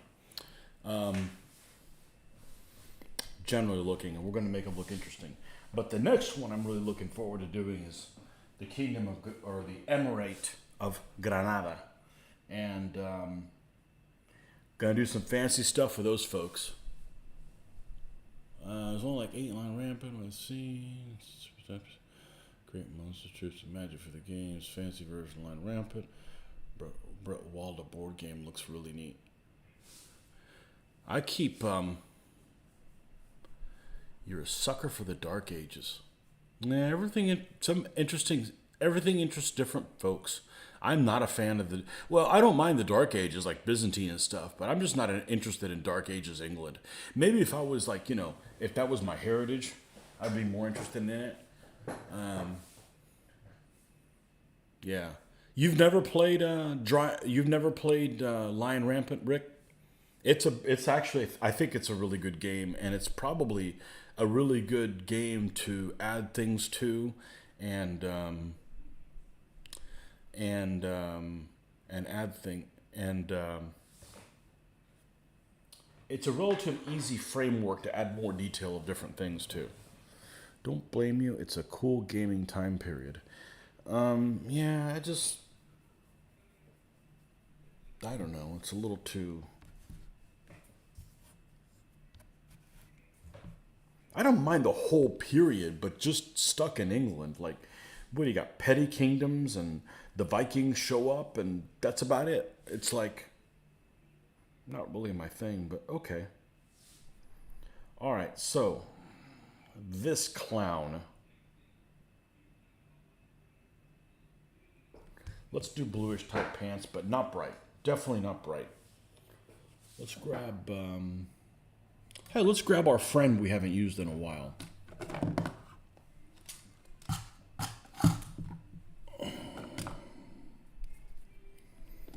And this is Shadow Gray. I actually have one that's unopened. I'm not going to use that one.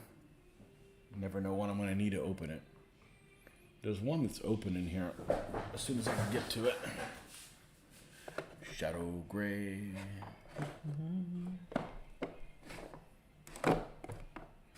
I think there is. If not, I'll open this one. Ultramarines blue. Here it is. It's somewhere it shouldn't be.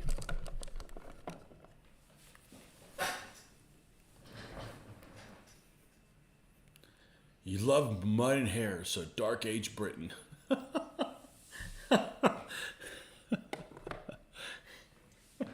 I thought you were into ladies mud wrestling or something like that. You can't grab that friend in public, Tony. You can, but you just have to be around with other people that do the same thing. Protected by numbers. Eric Gray, welcome. Yeah, you got to be at one of those resorts or something like that. They've got those resorts for...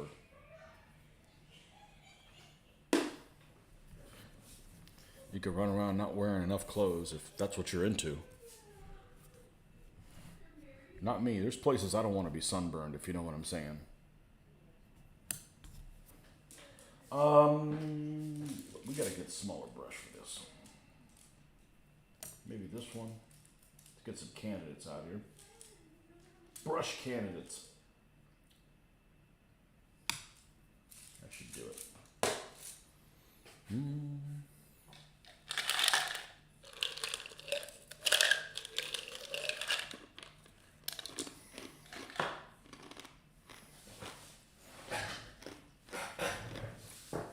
There's a set of rules out there I've seen, and they're called Giscard, as in Robert Giscard. And they came out several years ago, like 20 years ago, which maybe even longer than that, which is, in my opinion, not that long ago. And they have above views of all the figures, I think. They have counters for all the figures, and they have mounted counters for all the knights as well. And they actually look pretty good. I don't know if the game is still in production. I've never played it.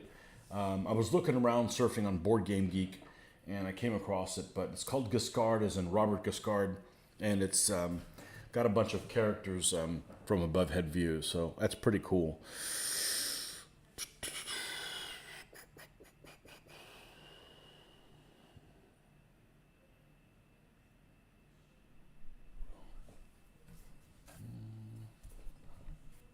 All right, let's get some of this color out here. And that's put it away before we spill it.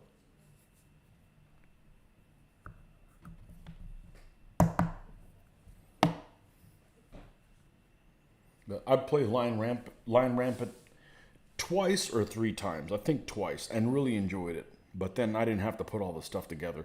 The only thing I didn't like about it is that your units are fixed. You have like infantry's got to be 6 figures in the stand because it's point based. So I would just, if you're doing scenarios, you can do whatever the hell you want. I mean, obviously you don't want a unit that's, 72 guys, but if you have one that's 7 or one that's 5, it doesn't really matter.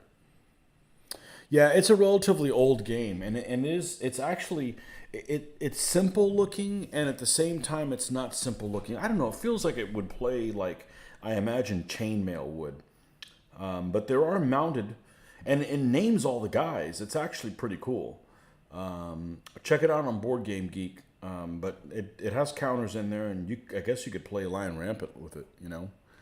Wow, 14, yeah, awesome. I guess people are bored. For those of you guys that don't come on here frequently, this is what we do. I paint, I talk about what I'm doing, and we just go off on tangents and talk about how Hannibal is a better general than Alexander the Great.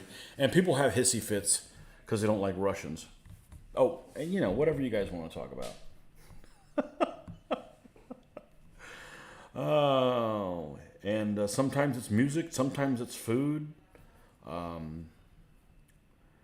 Whatever it is, this is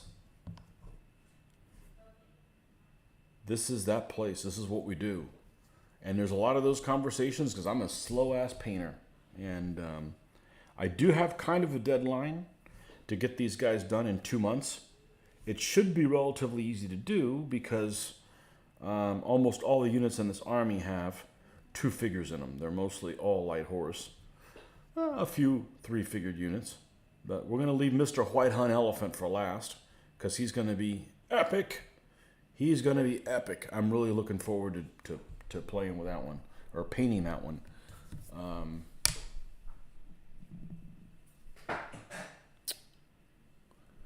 Definitely had some fun with Frostgrave, naming the henchman. Ted, I'll show you mine. Samuel, Santa Claus, the bear, and Ned, fool me twice, Doolins. Throwing you under a bus. I love you. You have the best saying in the world.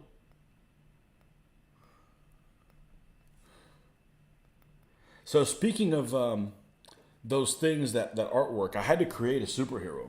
And one of my sayings I like to say, I don't know if I say it on here, but when I'm playing a game, usually struggling over rolling a 1 for pips and trying to cogitate about what I'm going to do with it, I like to say, damn it, man. So I created the superhero known as Damn It Man and just wanted to see what the hell the computer thought he looked like. I need to remember these little sayings and go like, I tried doing Field of Rutabagas and it wouldn't work really well. So it doesn't work for everything. I don't want to really get in and basically add every single little detail where I want it. I want that to be computer generated and see what it came up with. Gamers at Historicon actually worked really well. Not really sure where it drew from, but it seemed to be pretty appropriate. You can use DBA stands line rampant, with each stand having a value of, say, 4 men, so 3 infantry stands makes a unit. You can do it by units and just count casualties. I don't know. You're not showing again? You're one of the 14? I have no way of telling who's on here, so if you want to be an assassin and hide in the shadows, I would never know. But I've thought about playing it with, a unit of 3 cavalry, and you could just mark casualties on it. It'd work just fine. I just don't want to do it bad enough, I guess. I don't know. We like to push your luck mechanics, definitely. Would you consider me crazy if I built armies just for kicks? No. It makes more sense than building models and just never doing anything with them. And I'm not saying that's crazy either, but that's accepted, right? The world accepts that people build models and they just sit there. So why not build armies and they just sit there? It's not like you're painting that many elements. Yeah, do whatever you want. That's what would be stupid would be like build models and then blow them up with firecrackers. That's moronic. That makes no sense. And I've always heard of people, oh, when I was young, we used to build models and put firecrackers in them. First of all, what are you doing messing with firecrackers when you're young, you know? Think you're crazy for other reasons. There you go. No, lots of people. I always heard of people that do that. We'd build models when we were kids and blow them up with fire. Why would you do that? You know? Nobody around here plays. Need to recruit people. Are there no gamers in Arizona? Maybe you'd need to learn how to play a game in Spanish or something like that to be able to game with the folks. Now, some people just don't have a clue that this even exists. You know? Like I can't find people that are into history, much less, find somebody who wants to game a historical thing. People just, like in this town, everybody, what do you like? I like to talk about the Gators. Okay, that's nice. What else? That's all I know. I'm like, all right, tune out.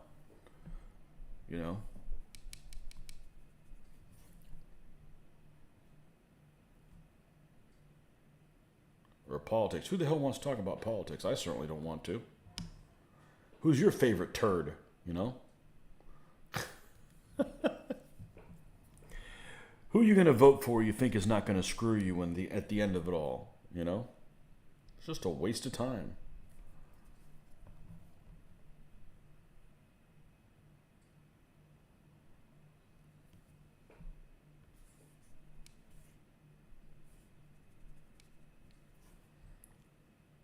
Doing a little bit of boots that's showing.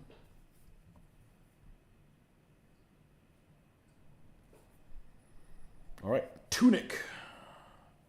The tunic on this fellow. Let's put this away before we spill this.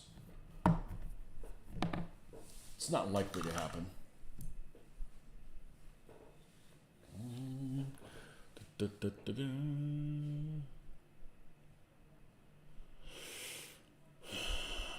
Brother and I would throw lawn darts at each other. Real fun. We used to have those. Remember those things that were like stalks? They would called is it sawgrass or whatever? They were like these bamboo poles and had these little tufts. Yeah, we'd yank those out of the tree and like fence and beat the shit out of each other.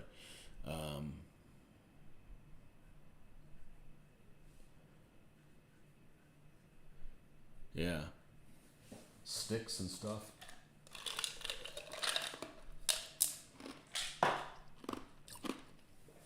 We would always fight each other with sticks.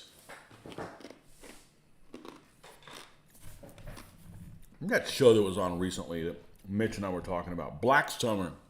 It's on Facebook. It's a zombie thing, right? And in this zombie thing, these morons are running around like one guy wants to outrun everybody, and they don't even pick up like a table leg or something like that as a stick. Just get a stick. I get it. You can't get a rifle or a pistol and use as ammunition. I got it. You can't find a machete. Okay, cool. Get a stick, man, to hold things out at bay or something. I don't know why. Why use your fists if you can use a weapon?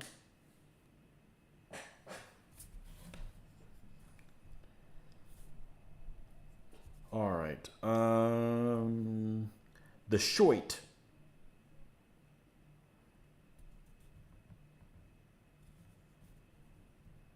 I feel like I need to do a lighter color on this guy. Let's do a lighter color, but we're going to mix it with brown. Let's grab, say, this one. 3-tier bento boxes work well for Japanese armies. Yeah, you don't want to display them. You got to display them in something that's sealed up, you know.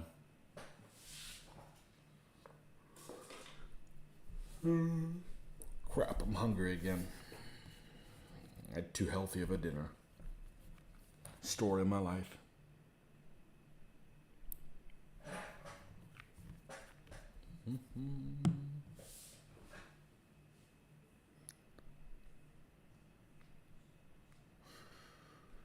Yep, of course it is. Of course that's more effective. But I'm just grabbing, these guys are just running through a neighborhood. Like, just go grab a table and, break it and pick up the table leg. Just, anything. But running around at the end of the world without having any weapon whatsoever, baseball bat, anything like that, just, that's stupid,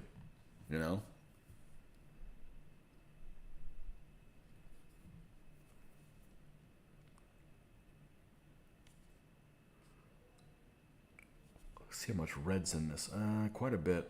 It's quite a bit of red in this.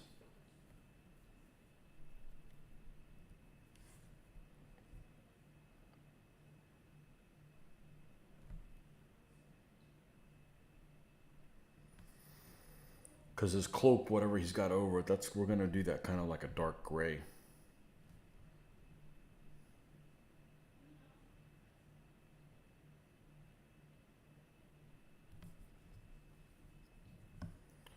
We're going to use like a dark gray on that.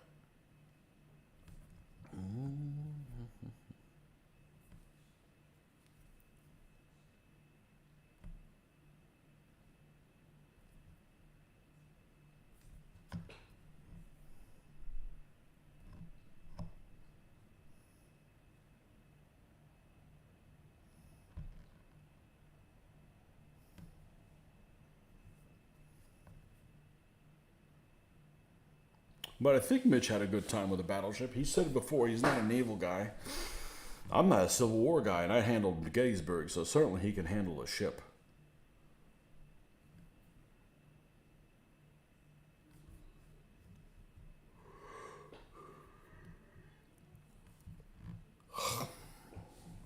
We went there a couple of years ago on our way up. Last time we went to Historicon, we stopped by Fredericksburg battlefield, and the year before that we did Gettysburg. So try to work something in it while we're in the area up there. And, I think flamethrowers would be best for zombies. Yeah, there you go. Zombicide Black Plague. You can toss a jar of dragon bile on the zombies and ignite it.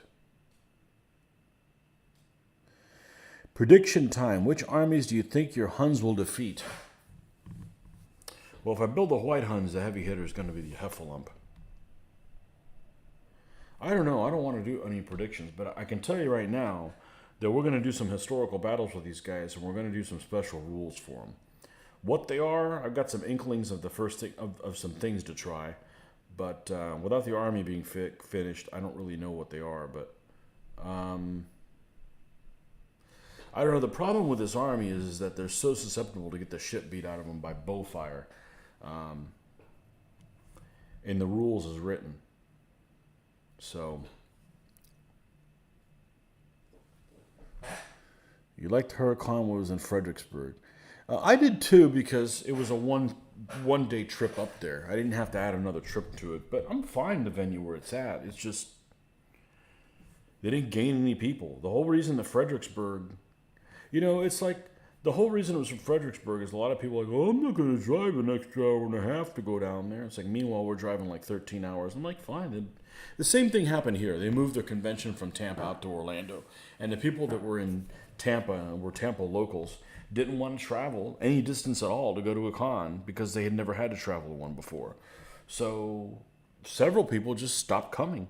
And that's been, over a decade or something like that. So I'm sure there's some folks that were like, well, I'm not going to go to Fredericksburg because it's on the other side of Baltimore and D.C. from me. But the numbers of folks were higher there. No, it was pre-pandemic and lots of other factors, but I would imagine.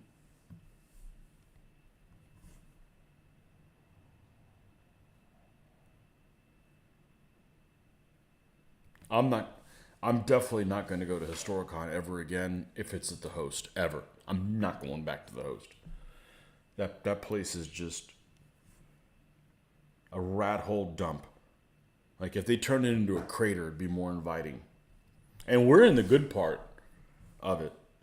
The tournaments were in the good part of it, where it was bright, the lighting was good, and it was and the AC, although it leaked, you know, didn't miss the New Englanders at all when it was in Fredericksburg.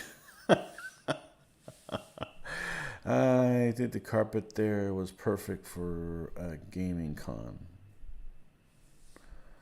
My schnauzer clicked off my power bar. Will not be able to ride a bike for a week.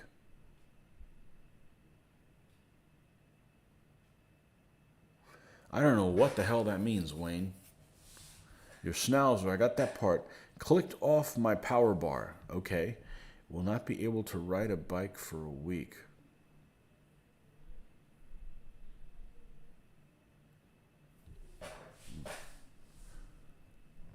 Oh, really? There was a pattern on the carpet? Man, I didn't notice that. I was just busy filming, I guess.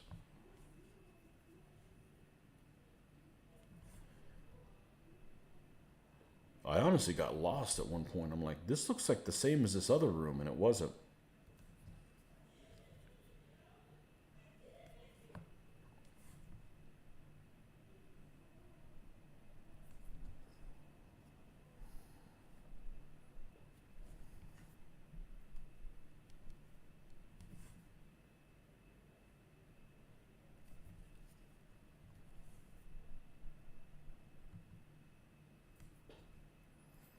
So I do want those guys to hurry up and get here so I can piece these guys together in groups of things. All right, let's go ahead and do his cloak. We're just going to assume that this is some kind of wolf or something like that. So, although it looks kind of woolen, or we're going to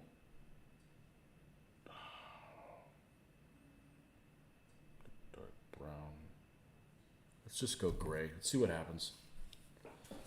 If I don't like it, I can repaint it.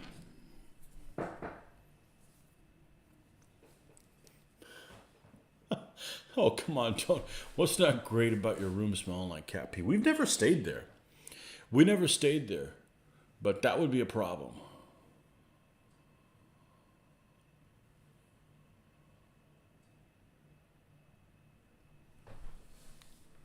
We stayed next door at this Colonial, I think it was called the Colonial Inn. Man, that was really, really cheap. And it wasn't bad. As long as the air conditioning works. And it's not a rat hole. I don't need a fancy place. Actually, you know what? Now I'd want a place with high-speed internet because now I want to film what happened every day. Do an after-action report. I enjoyed doing that a lot. I enjoyed that a lot.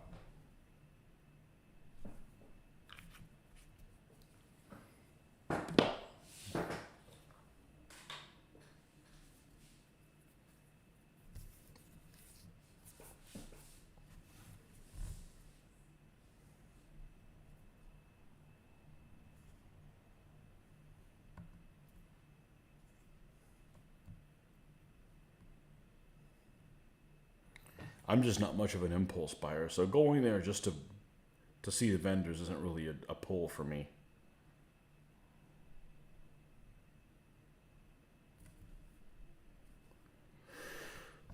This guy looks like he's got some long hair. I didn't know that was a thing. Of course, his hair is going to be black. Here we go again.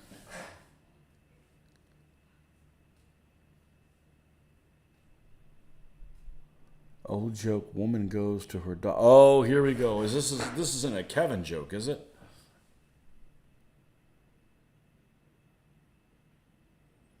Old joke, woman goes to her doctor, tells him her schnauzer is sick. Diagnosis, don't ride your bike for a week.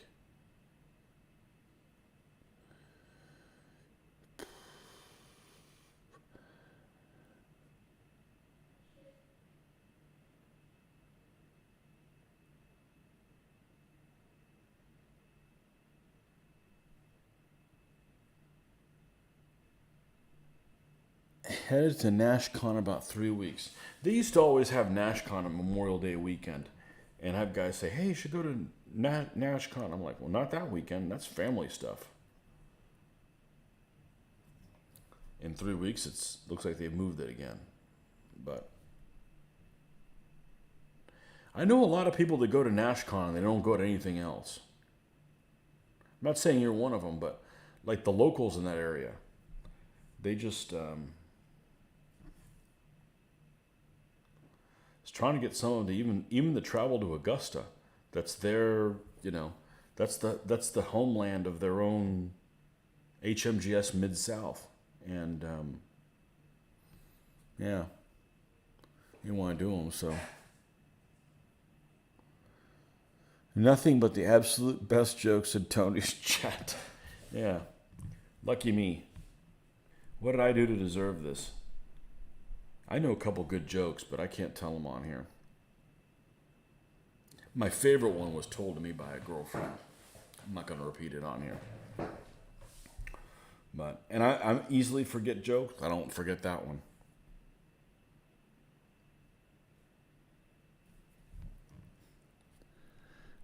Test them out before take them public.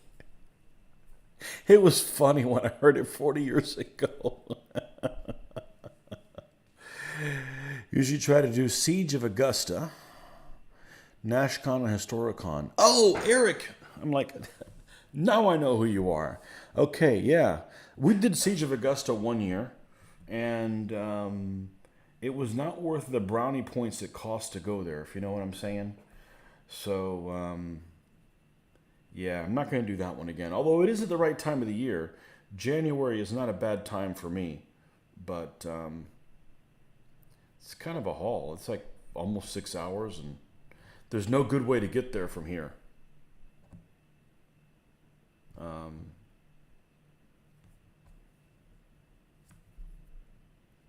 That was, I think, in 2008.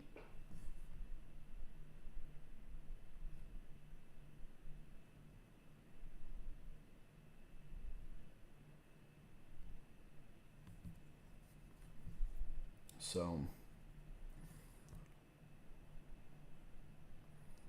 yeah, I didn't go to those cons like, man, if I go to Siege of Augusta, I won't be able to go to Historicon. I don't think I'm going to go to Historicon next year. Not looking that way. So, and that's my choice. And I'm not really heartbroken about it. It is what it is. Honestly, the biggest reason to go would be that Mitch and I can go somewhere else and hit it on the way up and film some videos for you guys. Which, that was unexpectedly a shitload of fun.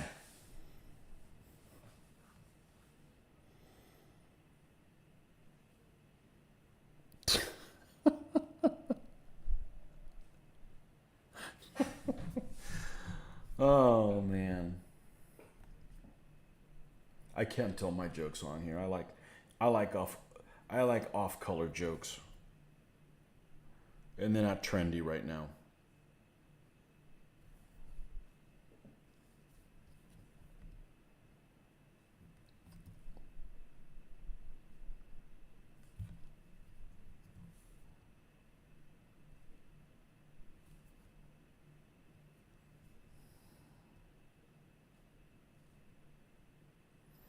All right.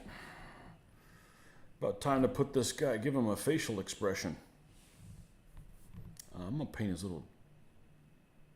Yeah, let's do the face first. I don't know that I'm gonna make these guys look any different than just standard Caucasian colors.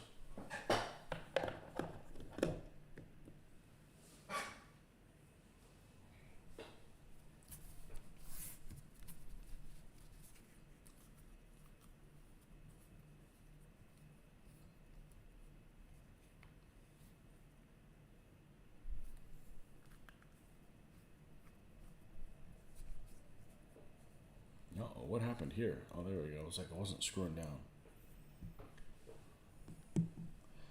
You're the hand grenade that never stopped exploding.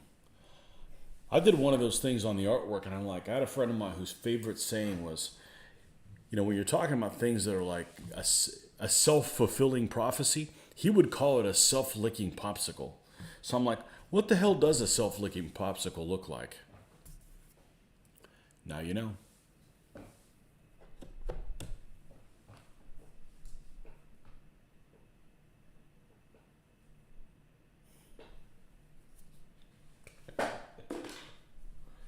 So what was the whole deal with that thing you posted several weeks ago, Rick? You really don't even make your own sandwiches? Because I don't cook, but I assemble the living shit out of things.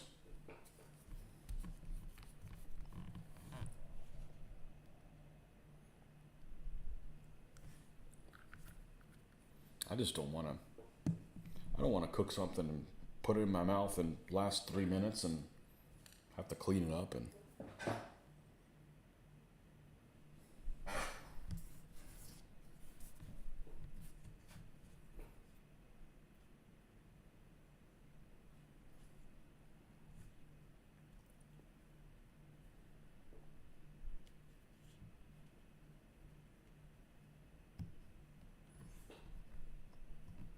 All right. Let's see. There's just what a tiny little bit of a hand showing here. Let's get that going. Does this guy have? Oh, this guy's got a mustache.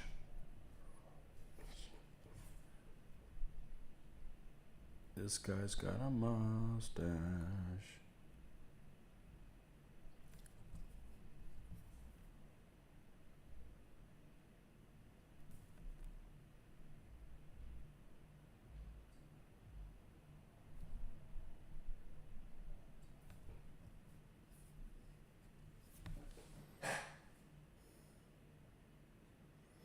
You're mostly just kidding. Okay, but it had been a while since I had the makings for a sandwich in the house.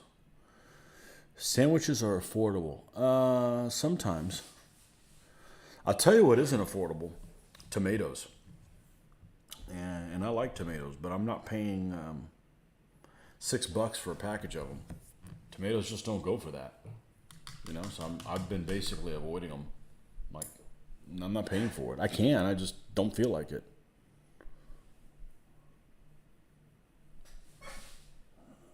All right.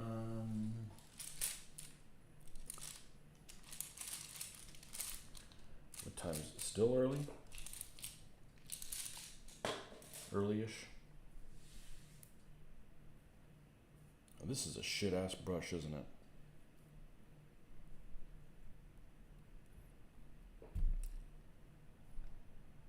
Wow. That's strange looking. Got some Chinese glue on there, I'm sure. Just trying to straighten this out because it looked like it was doing one of these.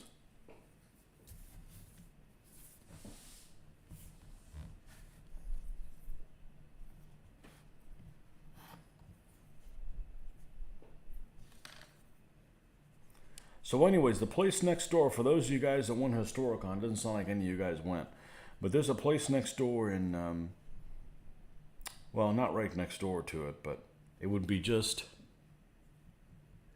east of it. A couple of businesses over, there's an Irish pub there, and they have really good fish and chips.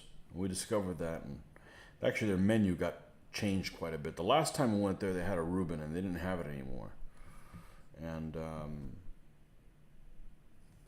decided to have fish and chips, and it was freaking awesome. It's probably the best fish and chips I've ever had. You know, because it makes sense. You know, you have good fish and chips in a landlocked place.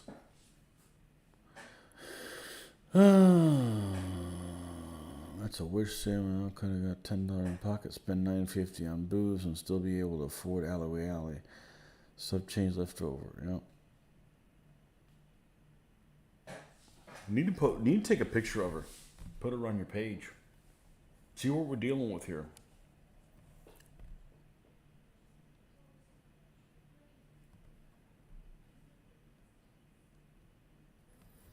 I didn't think they had people like that in Nebraska. I thought that was kind of like more of an East Coast thing. Oh, well, you were there. That's the place with the rooftop bar and 300 whiskeys. No, it's like one business over in the same direction, but on the other side. It's called like Annie something or another, and it's like a red front building, and that place was packed on Friday. It was packed on Friday, and then Mitch and I went back on Saturday, and we're like, let's have a. We had like a late lunch, and I'm like, I'm having exactly the same thing.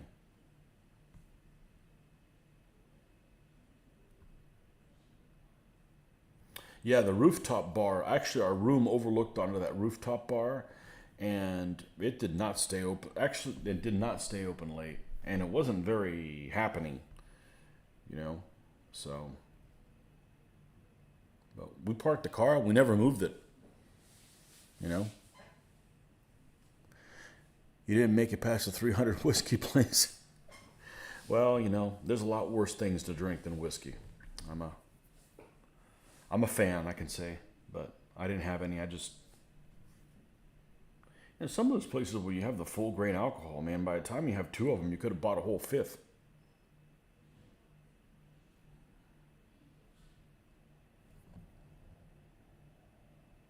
So we just had the commoner's drink. We had beer. A wish sandwich is two pieces of bread, and you wish you had something between it. Yeah. Or when I was growing up, you wish it didn't have olive loaf in it. And luckily, I didn't have to eat some really weird stuff like that. What's that? What's that stuff that they eat? The Braunschweiger or some ground up freaking gizzards or some shit like that. German gizzards. There's some weird stuff that gets made into pastes that get re-solidified and then cut into weird stuff like that. Olive loaf was like the bologna's bologna, you know? It's like bologna's not bad enough. Here, have some olive loaf. And I love olives, but, how does it, what animal exactly does that come with? Bonus point for Kevin. That was a Blues Brothers joke. Man, I hadn't seen that in a long time. I didn't catch that.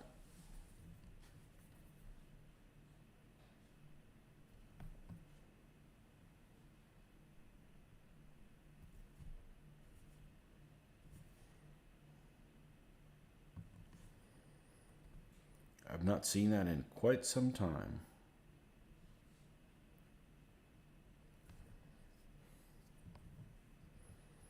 Always liked that the car chases through the shopping mall when I was a kid. It's a rated R movie, and I'm not sure why it is. May have to watch it again. I don't think it has any nudity in it.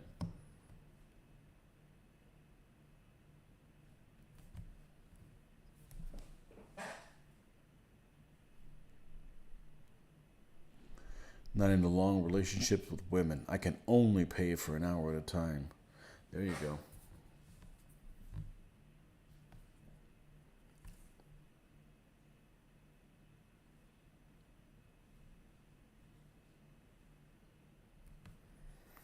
All right, let's add some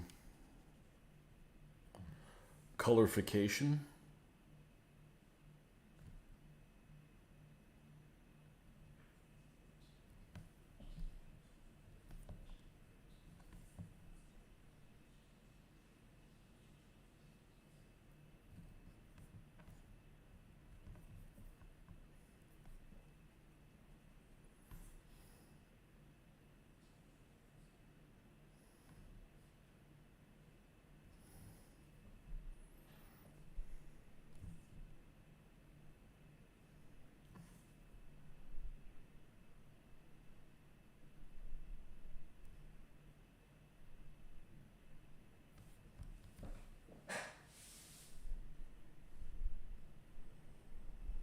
Start watching Peaky Blinders.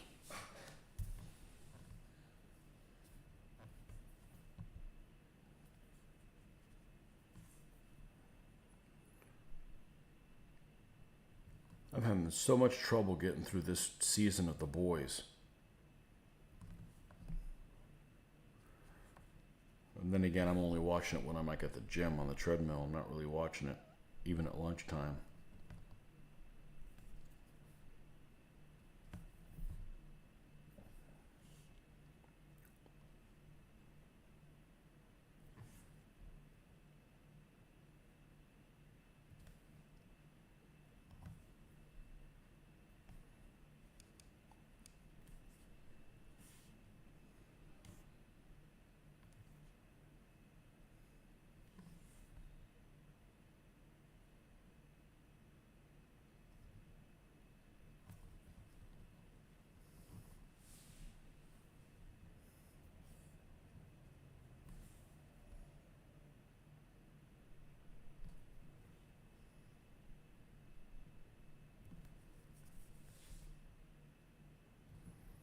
So normally this army would be a problem because lots of these little guys have little bucklers, and you're going to be wondering like, what the hell do you put on the buckler? But I actually found some drawings for some stuff on there that seems pretty reasonable to put on there. But I'm actually going to stop here pretty soon.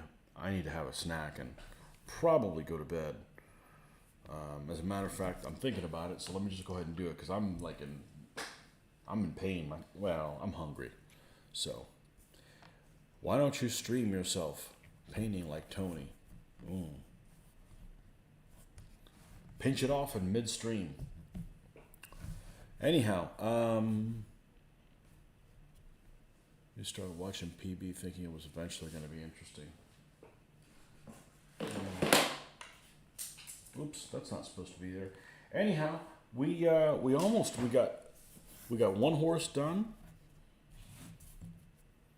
and the other one done, and most of it done. So we made some good progress today. But as always, thanks for stopping by. Everybody paints faster than me. I'm sure somebody paints slower than me, but anyhow, thanks for stopping by, and see you guys later this week. As always, thanks for hanging out and chit-chatting. And